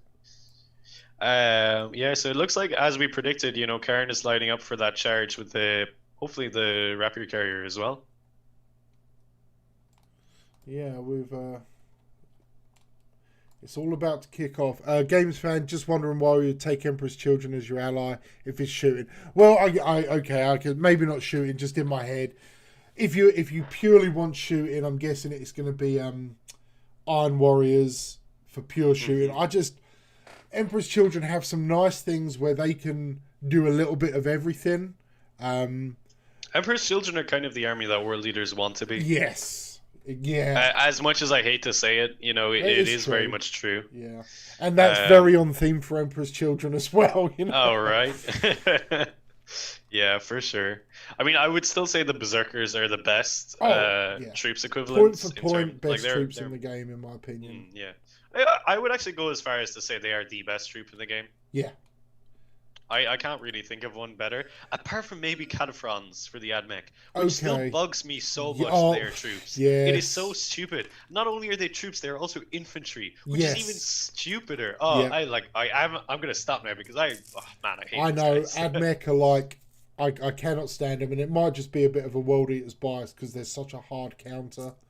Oh yeah, you think? Well, like I haven't played them in 9th. Right. In 8th, I always had a big problem with them because of just the sorts of boards that would typically be played on. Mm-hmm. I had a tournament game against them that had literally no line of sight blocking. It was all AdMech terrain, and the TOs had not determined beforehand, so it was rough. I don't think I made round 3 in that game. That's rough, man. Yeah, I don't think I've lost to AdMech in a tournament setting. Okay. I always seem to have quite good success against them, just because like I've found that like if I get through their first turn, by positioning and hiding and stuff, and you know once I hit their lines, it's over. It's just literally over for them. Yeah. So the Rapier went into the Scorp, and the Zerks put frag grenade into the Raptors. Seems like nothing has happened damage wise. So Ruby's shooting, nothing too much has come up yet apart from one dead Terminator. She does have very limited resources at this point. Mm-hmm. Yeah. I would say if Ruby has a rough turn here and Kid has one more good turn, it might be early curtains. Yeah. It's we could be hitting at that. We're at that clutch point. And honestly, even with Khan, if Khan manages to get into the Terminators and destroys them, is that significant at this point? Because Kid still has Mutilators to bring on. And it depends what else gets killed in this turn. Because like while it's not certainly significant if Karn gets into them and kills a lot of them, it's a lot more significant if they all survive. Yes, which is it's a strange one because like Ruby doesn't gain much by killing them, but Kid gains a lot by having them alive. So if the Terminators get taken out, if the Brass Scorpion goes down, and if a Berserker squad or 2 gets cleaned up, Ruby's in a much healthier position. But if none of those things happen, then Kid pretty much has free reign to rampage wherever he wants in the next turn. Yeah, that is true. Yeah. Now, it does look like Ruby is getting ready to bring down the Scorpion. You know, she's committing a lot of resource to it, which I am happy to see. Now, the question is, you know, how's that charge phase going to go? Because I would assume Kid's going to Overwatch with the Scorpion. So, I mean, I would definitely be trying to... Yeah, sorry, go on. No, I was just saying that will be rough. If that Overwatch hits, I'm just trying to see... I can't remember which squads here. The 3 Berserker squads in the top right of the board. Whose are whose? I believe one Ruby is the Black Legion colours, right? Mm-hmm. Yeah. So she has 2 squads there. Yeah. Because an explosion on that Scorpion, if it does go up, is going to wreck. Sorry, excuse me, Jamie. Yeah. If I'm not incorrect here, are Ruby's 2 surviving Terminators still in combat with the Scorpion, or did she move them away? No, I believe they're all gone. The Terminators are gone now. Oh, they're all gone? I believe so.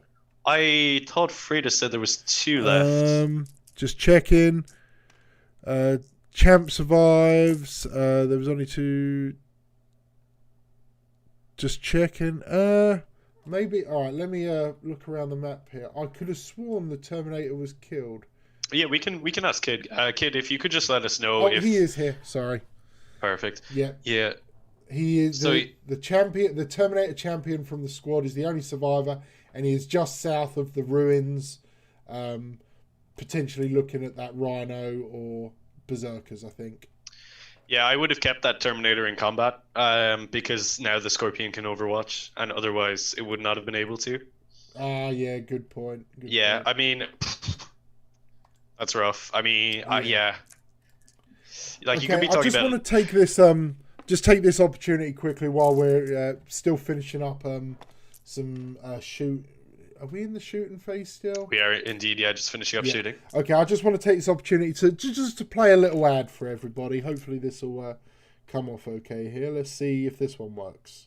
If you're in the market for some awesome unique models, then you need to check out Bad Squiddo Games. Their huge range of miniatures are available for a great price. Whether you're looking for a stoic World War II era bust to paint, some fearsome cultists to serve your preferred Chaos God, or my personal favourite, a mini with a vicious streak a mile wide, a bunny to model as the killer rabbit of Caer Banog, you need to check out badsquiddogames.com. Links in the description. So hopefully we're back after that. But yeah, they're just a little ad there.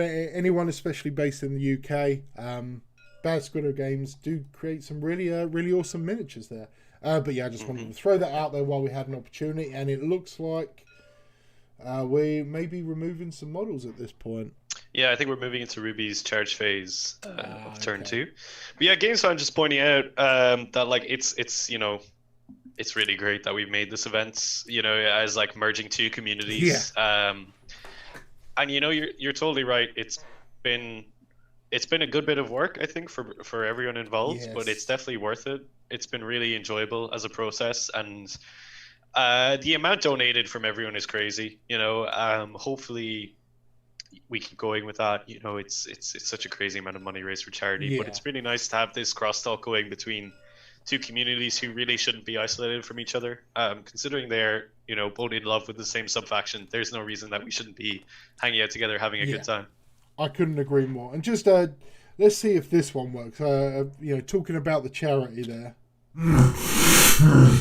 Donate to charity, meatbag.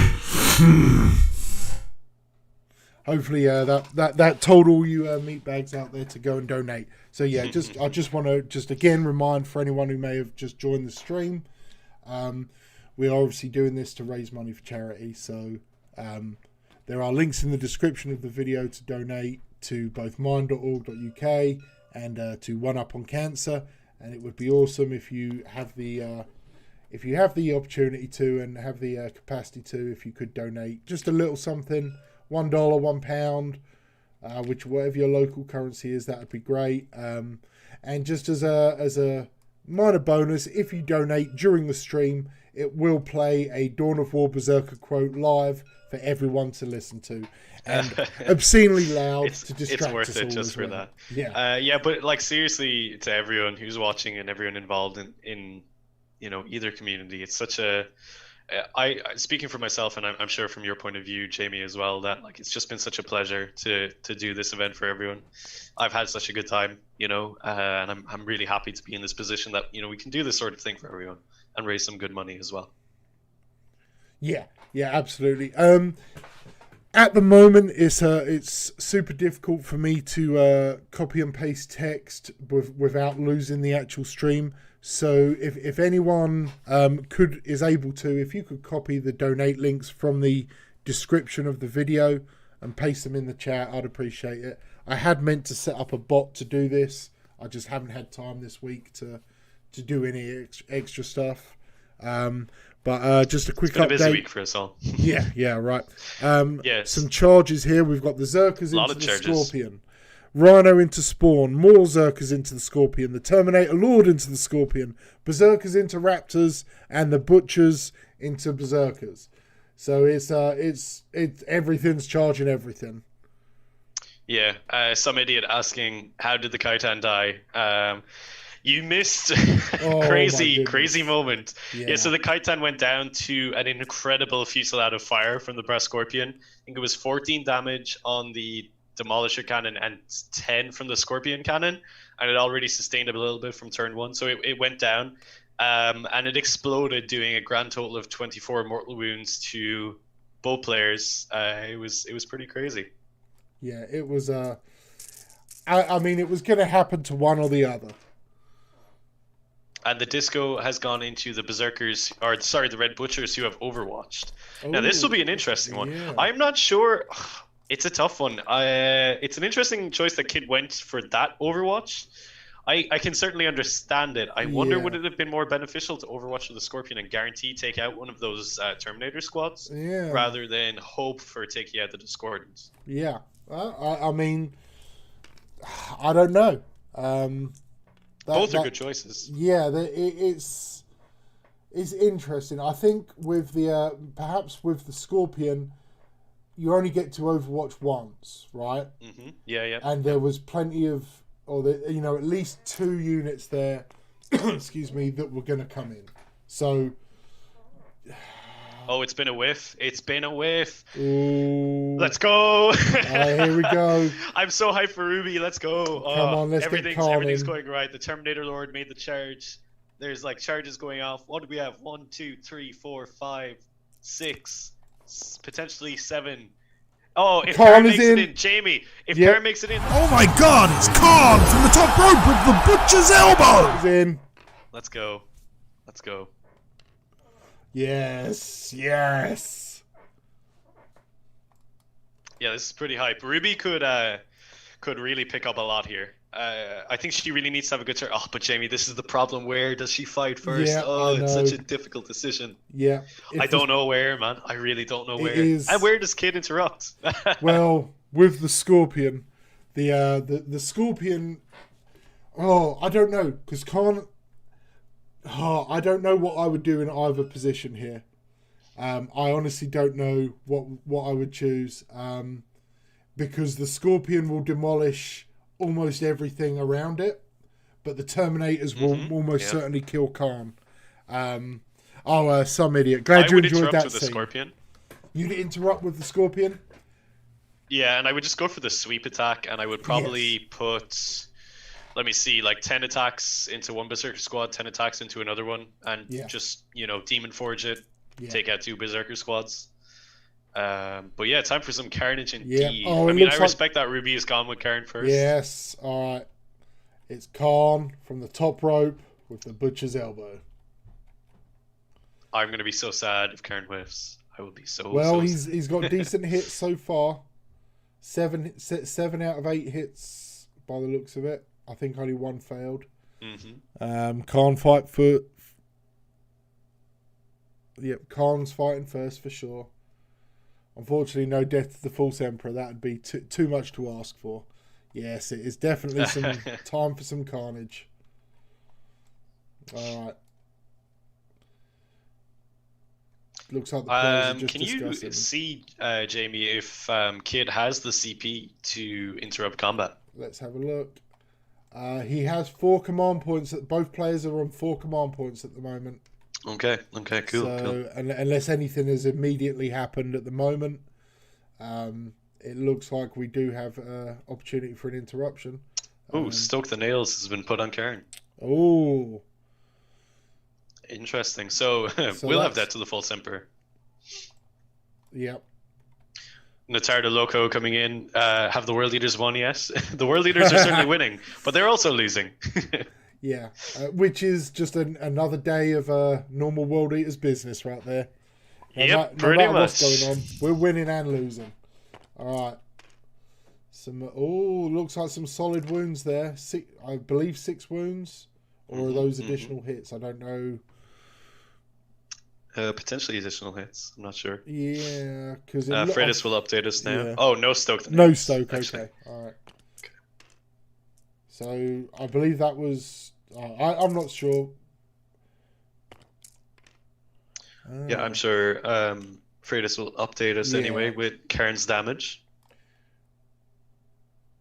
Look, maybe Yeah, 2 hopefully the Terminators dead interrupt- and 1 wounded here. Not sure.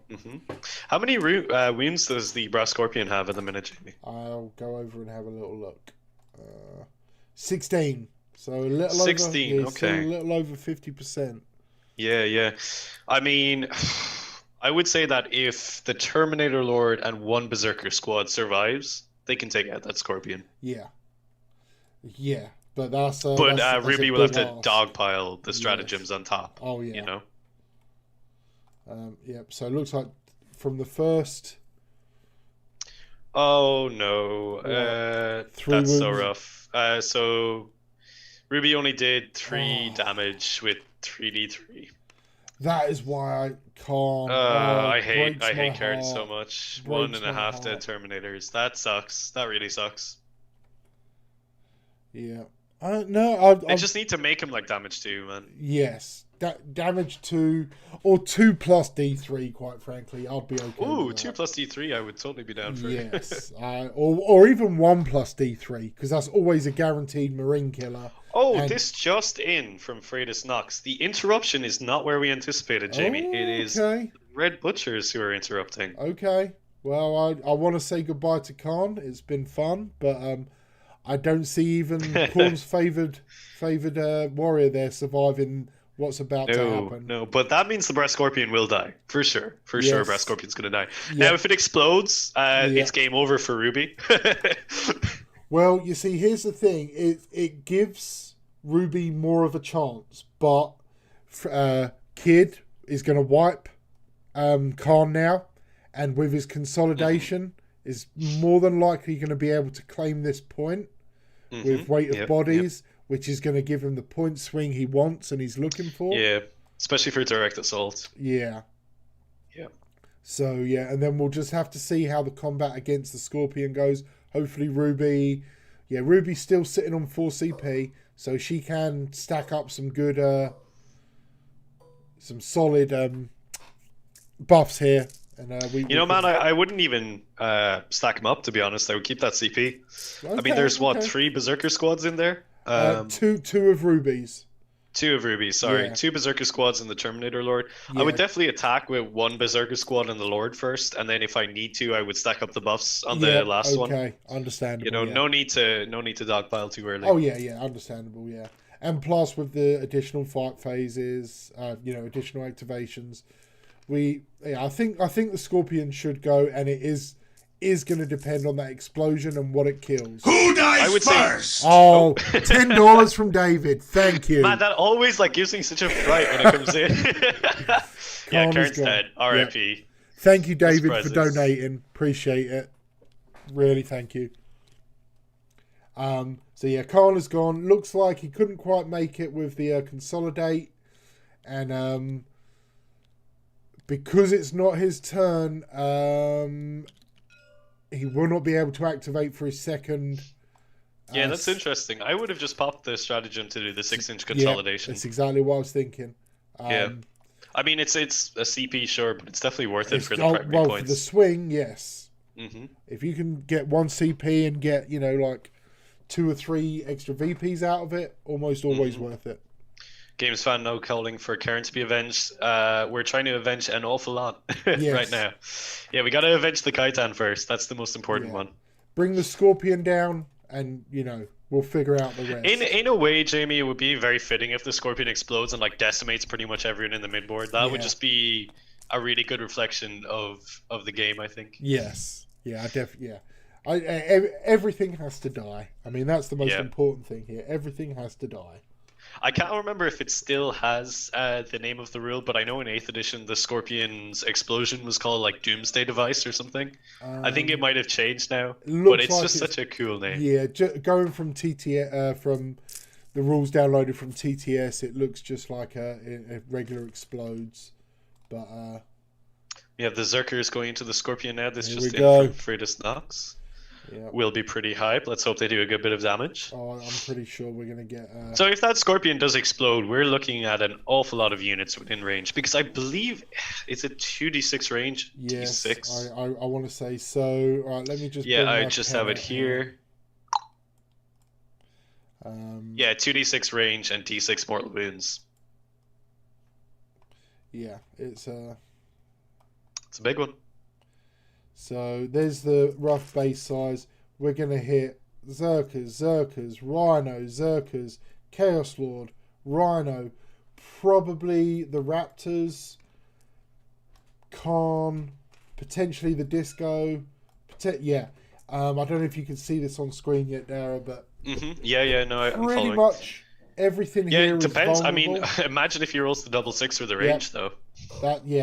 I can't see for sure, but I want to say this is the is about the 12-inch kind of radius there. That could be the end of the game for both players, quite frankly.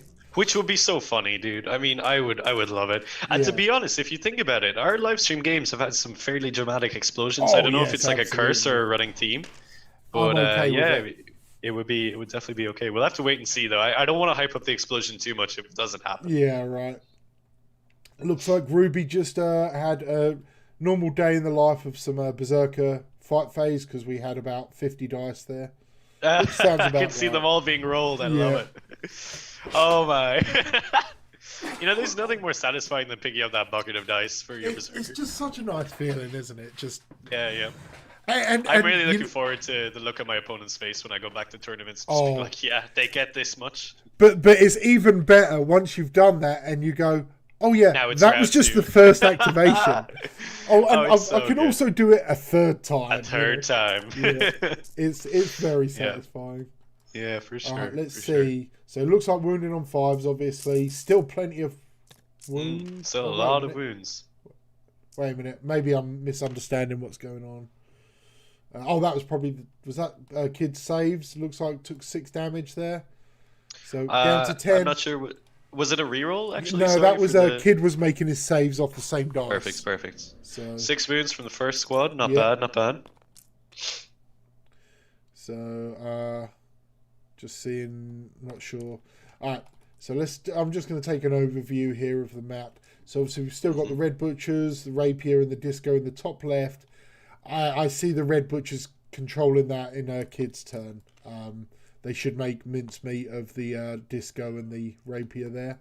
And he also has solid control of the bottom right quadrant. Not sure. We've got Raptors and Berserkers in the bottom left. So Ruby should be able to take control of the bottom left this turn. And it's all going to come down to the Scorpion and what happens here in the next few moments. So that dice roll was actually for both the Berserker squads at once. Fratis, was that both their double activations or just both squads doing their first activation? Will be that'll be 50 dice. That should be just their first activation mathematically. I think so. Yeah, I think the board control is really swinging in Kid's favor right now. Like with the direct assault and the Terminators being on that back objective, I would just leave them there for the rest of the game, to be honest. Score those direct assault points continuously, keep scoring that primary. Ruby doesn't really have anything to commit to take them off it. And sure, they won't be making combat or anything, but they will reliably be scoring you 8 points a turn minimum, which is really significant. Yes. Potentially, we might be having like some lightning claw attacks here or something like that. I'm not sure. Or chain swords, possibly. It's actually the double activation for both. Wow, okay. Huh. So that is quite a poor roll overall Yeah, when you think but about it. Everything looked fairly average. Okay. Mm-hmm. See what's going on.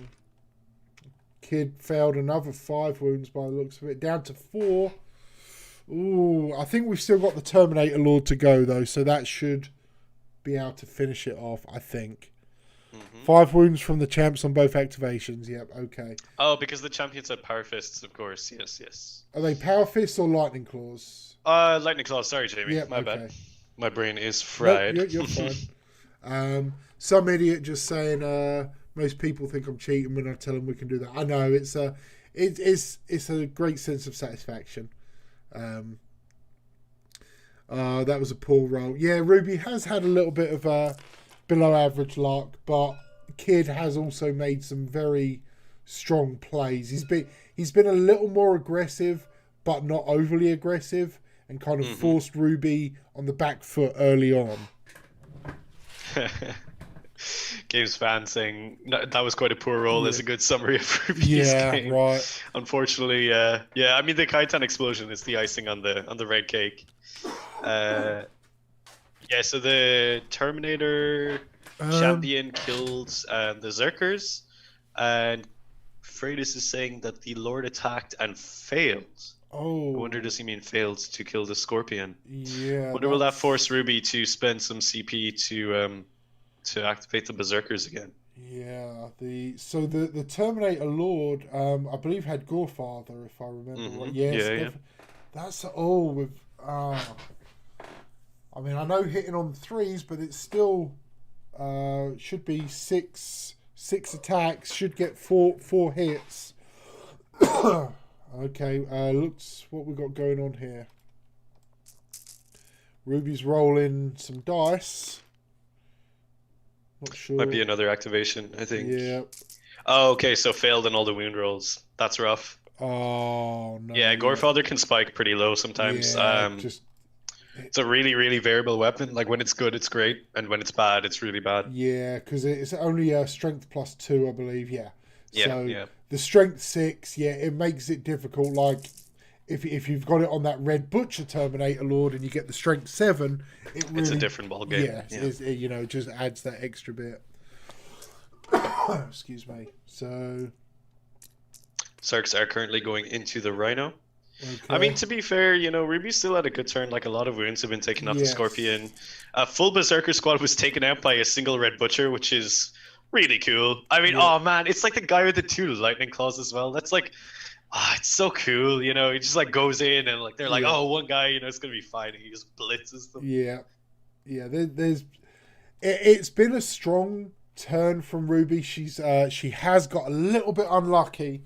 Perhaps we'd have to run the numbers properly, but it's been tough. That Scorpion not down yet is that's. I would say that is very unlucky. 6 wounds from 2 Berserker squads doing a double activation. Now, I mean, that is unlucky to only do 6. I probably would have put like veterans on one squad. I don't know if rolling them all at the same time was the correct play, because it's like I was saying, I would stagger it so that I could see how one squad does and then decide if I need to buff up the other squad. Yeah. That what an extra CP there could have, whether on Stoke the Nails or something, just to give that extra. Any one of those amazing stratagems. Yeah. Definitely. I 100% agree with you. They're running because it might force Ruby to now have to spend 3 CP to activate a Berserker squad again. Yeah. To kill the Scorpion, which she could have gotten the same results by just spending 1 CP to, say, Stoke the Nails or Wild Fury or Veterans. I think Veterans is probably the correct call there. Yes. I think that would give the most. Well, maybe Wild Fury as well. The extra AP is always really good. To be honest, they're all good. Yeah, I think ultimately, mathematically, I think Wild Fury and Veterans are going to amount to the same thing.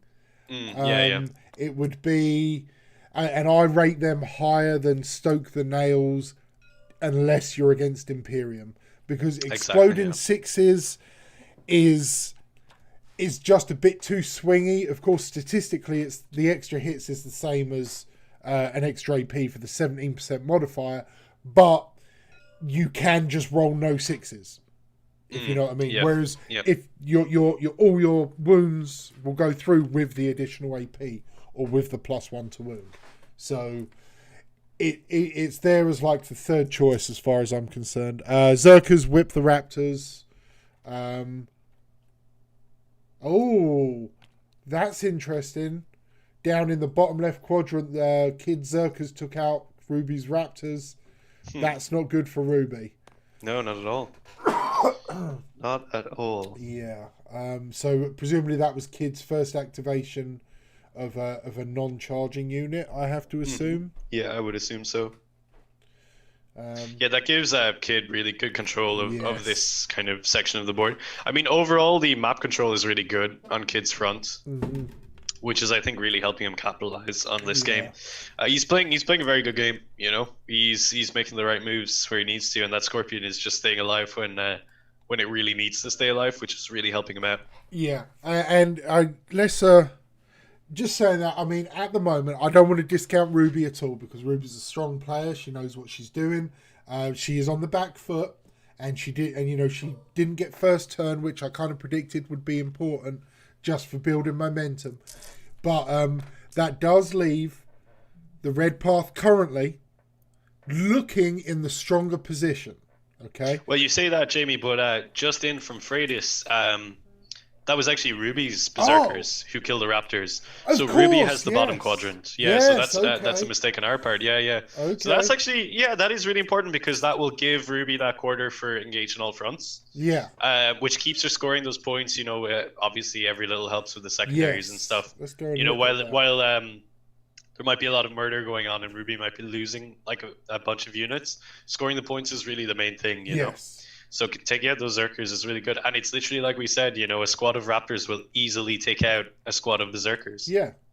Yeah, that is true. Or sorry, vice versa. Yeah, but either or, like they're still power armored Marines. Right now, Kid, of course, is on 32 to Ruby's 17.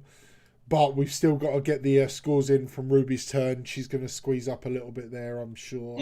Should get at least 3 for engage. Primaries wise, she'll get. Will she hold this one? That would have been at the start of her turn, so I can't exactly recall where she was at the start, but I'm sure they have that tracked. Should have got at least 10 at the start of the turn. I don't know. No, the Berserkers would have had OBSEC, so they would have. Oh, they are her Berserkers though. Yeah. So she should get 15 for primaries, I think. Because I believe so. She would have controlled 3. So that should be interesting. And secondaries, she'll definitely get 2 for engage and no assassinate, and hopefully working a little bit more towards deploy scramblers. So it's not going terribly for Ruby. No, not at all. No. It's just like, you know, everything seems very dramatic after the Kaitan went down in such a grisly display. But and it's that typical position for as a World Eaters player.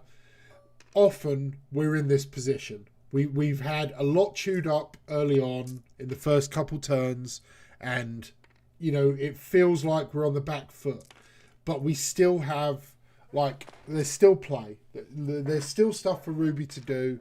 And we'll see how it just depends on Kid's turn next, how this goes. So Kid's Scorpion is fighting back at the minute, and he's come with the sweep attack. So 12 are going into the red Berserker squad, and 10 are going into the green Berserker squad. Okay. So this could be brutal. Yep. We're gonna. Then again, it is pretty degraded right now, so maybe it won't be too brutal. It looks like only one red Berserker went down there. Yeah, because it's going to be hitting on 5s, you know. Well, should be 4s. Oh, is it? Is the disco in range? No, looks like the disco should be a little bit out of 6 inches there. Is it a 6-inch range? Yeah. 2. Yeah, so 4 green and 1 red. That makes sense. Yeah. So okay. 1 dead in red, 4 dead in green, according to Fratis. Yeah, I mean, like the average over like that amount of attacks into 2 squads is about 4 or 5 dead guys. So yeah, checks out. Question is now, will Ruby 3CP fight again? I would nearly do it with Gorefather. I don't know. It's a tough one. So she's got. If I look at the right, it looks like she has 4 CP. So she could veterans and Fury of Claw. Let me kill them! Oh, I can't see who that donator was. My screen's covered. It was someone for the Reddit. Whoever that was, thank you. Thanks so much, folks. Appreciate that. Get us further in the lead. Yeah. Come on, we need. I'd like to get a little bit more for Mind. Reddit wants Dean's Red Butchers, man. Yeah. Come on, Red Path, folks. If you want the chance at those Red Butchers, we've got to drive up those donations for us. Fury and veterans on the Lord. Yeah. Huh. Yeah, I'd do it. I would do it, to be honest. Just try and get, like, if you get 2 6s, the Scorpion's dead. Yeah. You know? Yeah, it's going to be good. I respect that. All right. No, it is this side. Come on, let's watch. We'll watch the dice live. Watch the dice live. Yeah, let's do it. Yeah, this is going to be big, Jamie. If Ruby takes out the Scorpion here, we still have a game in our hands. If not, it's going to be real bad. Oh, is that 1 wound? Oh, no. He failed the save, but I don't think it's enough. No, it's flat damage 3. It's going to be left on 1 wound. Yeah, 1 down to 1. Oh, no. I don't think... No, with the end of the fight phase, there's nothing else. Oh, that's so rough. Oh, that was unfortunate. That's really, really rough. Yeah. Because that Scorpion is going to pretty much pick them all up in the shooting phase now. Yeah. Ruby, that's... I don't want to say that might be the pivot point, but... I think it might be. I think it might be, yeah. Yeah, that's pretty tough. Yeah. Yeah, we'll still have to see. Obviously, there's still a lot to play for here, but that is really, really unlucky. I mean, statistically, that really shouldn't be happening with that many Berserkers and a Lord fighting twice with Gorefather. Like, a Gorefather Lord fighting twice and getting no mortal wounds in either activation is insane. Yeah, that hurts. It does. And I'm just looking at the board. It's Kid0Krew's turn now. So Ruby has a Disco Lord, a Rapier, a Terminator Champion, 5 Berserkers around the Scorpion, and 5 Berserkers on another objective. Kid has got a Scorpion, which is still a Brass Scorpion. A squad of Berserkers, a squad of Red Butchers, a Disco Lord, Khan, another squad of Berserkers, and a squad of Mutilators, and 2 more squads of Berserkers still inside a Rhino. Kid0Krew really, he's got the assets here to just drown Ruby in just attacks and melter fire and I mean, I would say Kid is definitely in the position to put the nail in the coffin in this turn. You know, if everything goes right, that will seal the deal for him. Which, you know, it is how it goes sometimes. Like, the thing about the Brass Scorpion is when it's good, it's incredibly good. Yeah. And hanging in there for as long as it has is really really kind of pivoted the game for Kid, which is... You know, it's cool to see the Scorpion doing so well. I really like it as a unit, so it's nice to see it hanging on. That being said, Ruby has been incredibly unlucky on some dice rolls. Yeah, and that's the thing about 40k, right? It's such a fun game when both yourself and your opponent get reasonably average rolls, and it's all about the tactics employed, the deployment, the movement, the consolidation moves, and your actual combat is more or less what you expect, with, you know, a little bit under, a little bit over. But when you get those games, which is, you know, more often than you'd like, where one player is just having every other roll is below average, it's frustrating, and it's the nature of the beast. But it is unfortunate. Yeah, so they Fratis was just updating us. They were redoing a fight from turn 2 that they missed, which was the Zerks into the Rhino. So that Rhino is now down to 3 wounds. That's the Rhino from Ruby's side and the Zerks from Kid0Krew. Gotcha. Okay. So yeah, we're into turn 3 for Kid. Yeah. He's moving around. He's doing his bits. It's looking good. As we said, he just needs to really cement this turn, and it's pretty much game. Yeah. I would say. Yeah. I don't really see the angle that Ruby can fight back from if the Scorpion manages to wipe everything that it's around, which it should do with its just with its shooting alone, because like those flamers don't really care that it's degraded. They auto hit. Yeah. And then the Scorpion Cannon and Demolisher Cannon will be able to clean up shot. Yeah, I would imagine, short of Kid having an incredibly bad turn, that Scorpion's going to take out almost all the assets in the top right, certainly between shooting and combat if necessary. The Terminators are coming right for the Rapier and the Disco, so he's going to hold the top half of the board and just swallow up everything that's left. I think if he gets even a slightly under average round, he'll still come out on top. He's going to need major whiffs. I just want to, while we're finishing up movement here and some disembarks and things like that, I just want to play one more ad for everybody because it's a little role-playing game which looks super fun. So let me run this for everybody. Check out Valiant Quest, a combat-orientated tabletop role-playing game of high adventure and peril. Choose from 16 unique classes with over 50 customizable talents, more than 100 spells to cast, and 60 monsters to defeat. Tactical battles, character progression, optional rules, and all the fun of a great role-playing experience. Check out Valiant Quest through the links in the description. Okay, and we should be back now. Thanks, folks. Let's take a quick look at the chat here, Dara. So we still haven't avenged the Scorpion, unfortunately, or avenged the Khitan. The Scorpion is just hanging on by a wound at this point. Bottom quadrants for the bottom quadrant god. Well, everything is for that particular god, and put the butchers now in the coffin, of course. Yes, of course, yeah. Yeah. So it's all going Kid's way right now. Yes, he must be pretty happy. I wonder will the Mutilators make their charge wherever they come in. It's going to be interesting to see. I would probably bring them in that bottom left quadrant. Try and take out those Zerkers that are lurking there. And it looks like the Disco Lord is also heading away for that, because honestly, the Mutilators there isn't. He controls the top left quadrant. Well, hold on, he didn't go for engaging all fronts. He went for domination. Domination? Yes. Yeah, so he will work towards domination as well. Absolutely, yeah.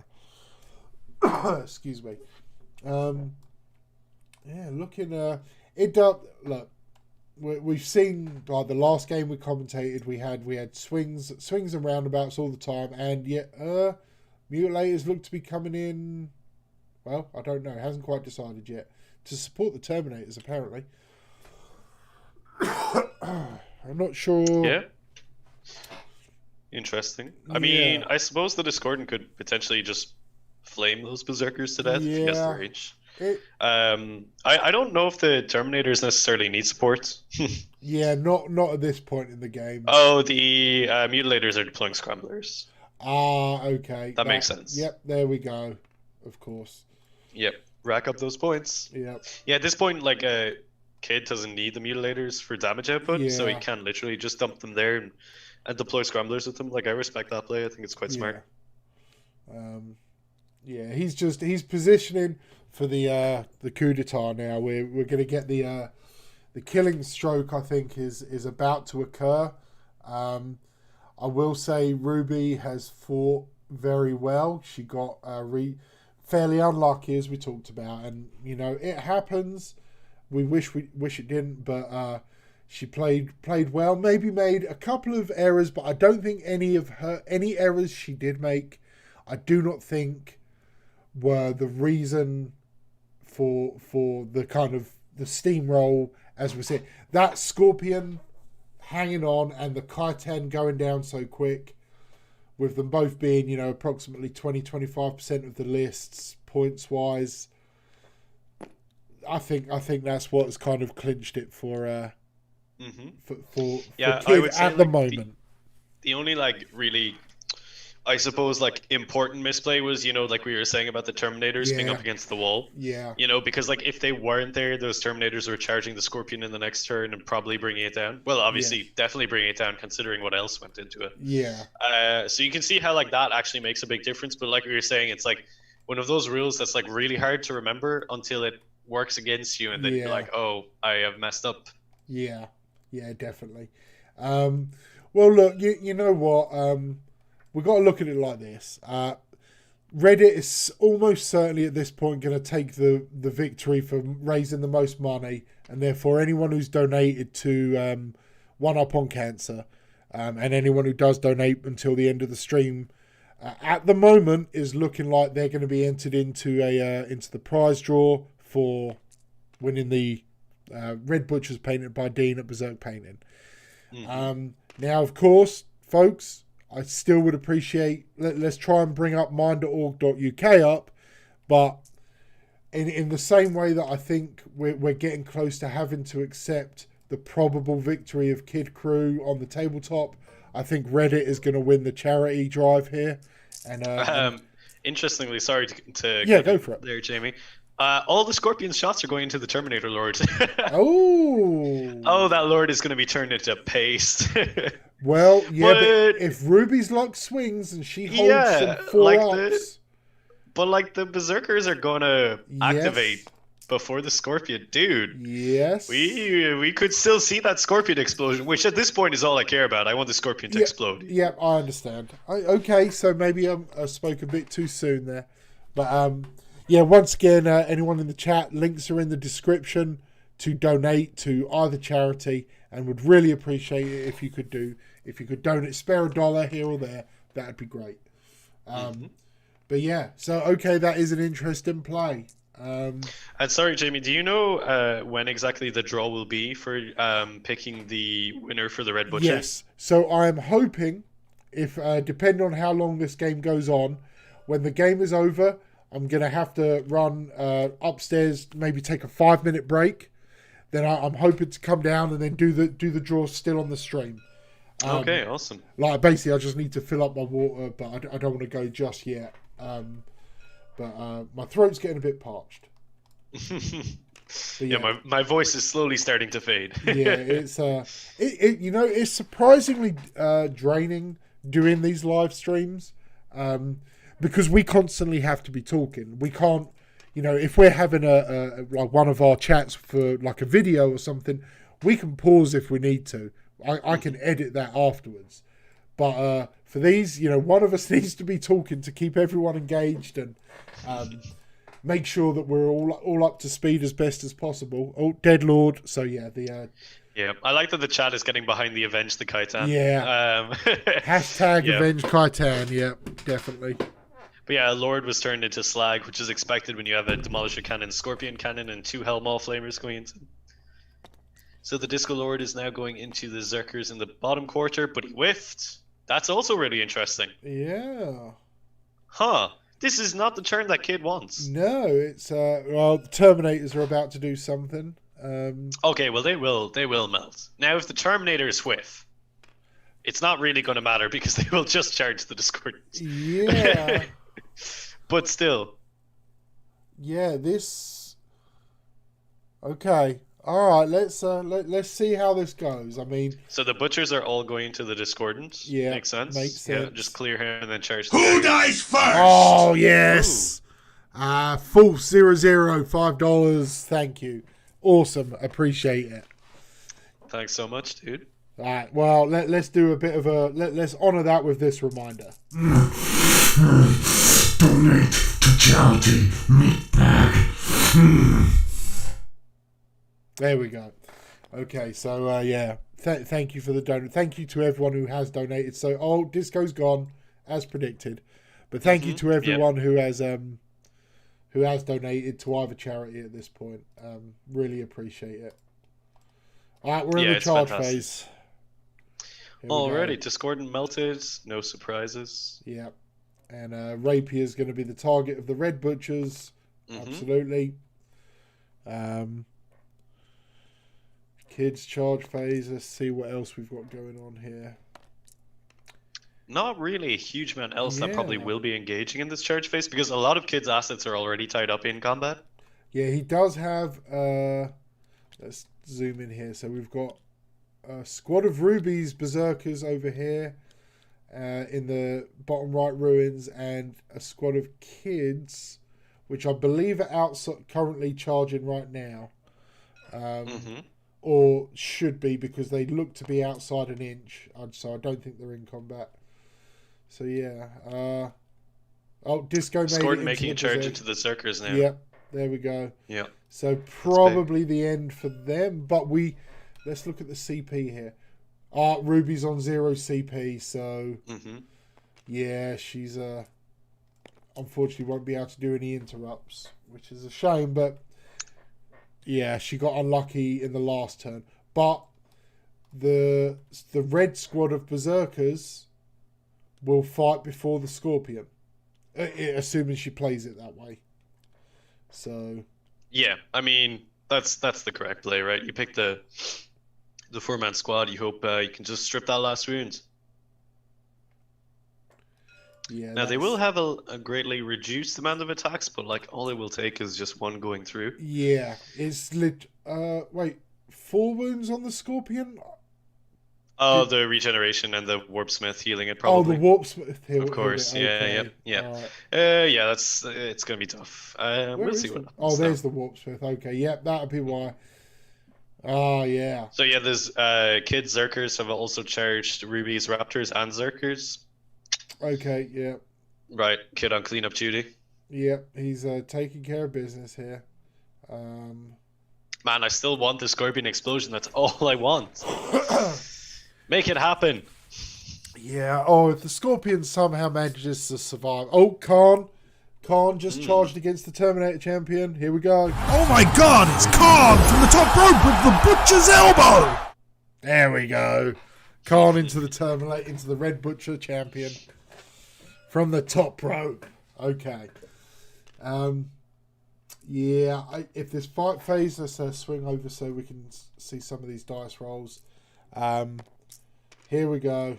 Alright. This presumably is Khan fighting first due to the hitting on 2s. Looks like 3 wounds. Not sure. Ruby's making a save, I believe. Trying to keep up. Oh, only failed 1. So D3. Oh, maybe I'm misunderstanding something here. Yeah, I'm a little bit lost in the fight phase. They're doing some pretty efficient dice rolling there. I assume that was Khan. Looks like we've lost a couple of berserkers. Oh, maybe 4 berserkers from that squad. Kid has failed a reasonable amount. Oh, and he failed that one as well, by the looks of it. So it looks like we will have 1 berserker left from that squad in the ruins. Let's see where we go next. Raptors are currently alive. The Discordant killed 4 Berserkers, which is really important because if Ruby passes that morale test, she will keep that objective. Yes. Huge. Discordant only killing 4 Berserkers sucks. Like it should easily be able to wipe that squad, but yeah. The thing is, it looks like Ruby's kept the middle Berserker alive, who is not currently on the objective. I suppose she can make her way there with a pile-in and a consolidation. Yeah, because the Berserkers are currently closer. I suppose that must have been the champion that she kept alive, for the better morale. Yep, definitely. Karen's up now. He's doing both his activations. Okay. Somebody is saying, Jamie, you need to upload that clip of Karen so they can annoy people when Karen Yeah, I will do. I've currently got it on YouTube. I just didn't reveal it before the stream. So yeah, I'll make that available at some point. Alright, let's see what we've got going on. Carnex both. Oh, so the Terminator hasn't been removed yet. Like if Terminator chunks Karen's activations, Ruby's I'll be making shocked. Some rolls. Looks like gone. Failed 3 of them, so yeah, there was no saving that, unfortunately. Yep. So at least one Karen did something in this game. Yeah, can't, and he's consolidated into the Raptors, which makes sense. Does allow them, and because they're kind of pinned around that Rhino, they're not going to be able to pile in to focus attacks on either Berserkers or... Yeah, that Rhino is really clogged up the midboard for the whole game. Yeah. It's like a traffic jam there. It was, that was the first move that Kid made in the game, and it's had a huge impact, quite frankly. So the yellow Zerker squad is activating now, Jamie, just to let you know. So that should finish off the Berserker and probably the Raptors, to be quite honest. Yeah, should do. Yeah, it's been a good turn for Kid so far. I mean, it's all going to swing on if the Scorpion goes down or not, because if it does, and if it does explode, there's still a game to be played. Yeah. Especially if that Berserker champion who survived the Discordance Onslaught, like if he passes his morale test, maybe he does a bit of damage to the Discordant, Well, he just died. Oh, really? The Berserkers finished him off. Ah, yes, of course. Yeah. Of course. Oh, that was a pretty unfortunate roll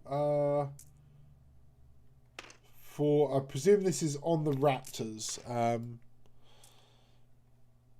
Looks like, I don't know, Ruby's going to have to make some saves. Or, I don't know. Honestly, I don't know.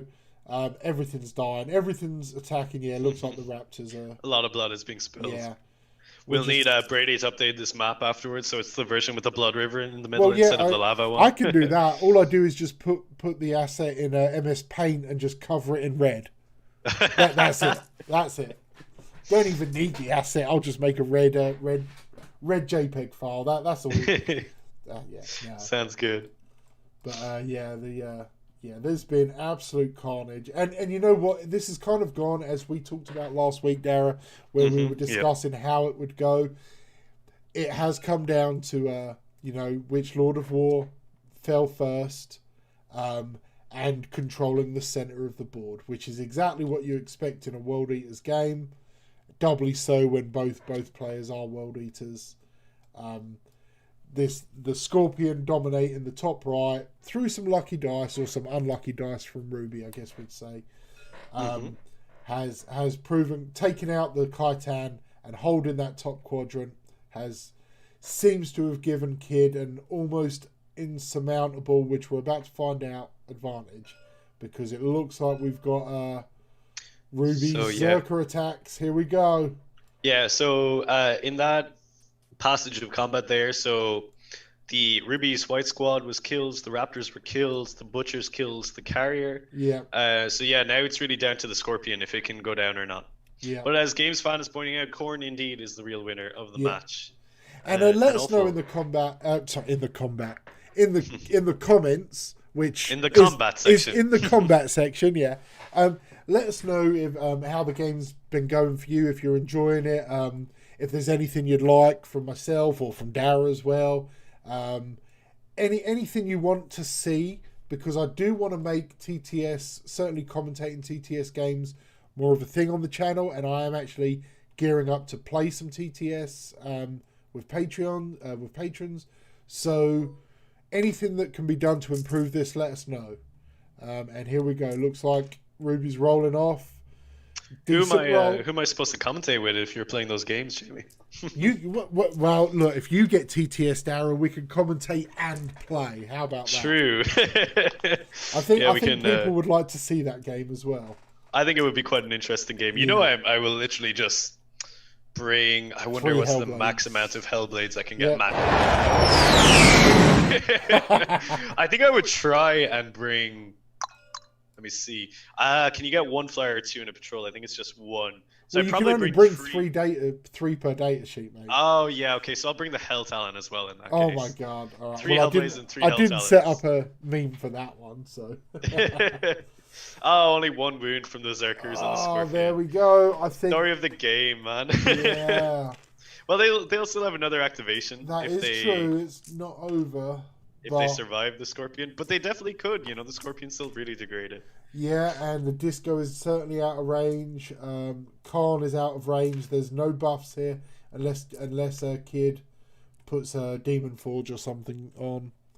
But yeah, that hurts. And they're gonna, well, they wouldn't have had Butcher's Nails or anything anyway. So yeah, the base attacks from Berserkers, it's fine for an average combat unit, but it does suffer losing almost half your attacks over the activations.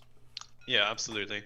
Yeah, GamesFan just saying he's really enjoying the stream. It's just a little bit difficult to follow the phase and which unit is which at any time. Like, yeah, you're right. When it's World Eaters v World Eaters, you know, saying something like, "Oh, the Berserkers have killed the Berserkers," is not very intuitive as to whom is whom. So Ruby's Red Berserkers have now died. Yep. So that is from the Scorpion. Really, her last asset that could have done something, I believe. We've got a single white Berserker over here, the champion. He could do it. Yeah, I mean, I hope he does. The one champion really powers up. Yeah.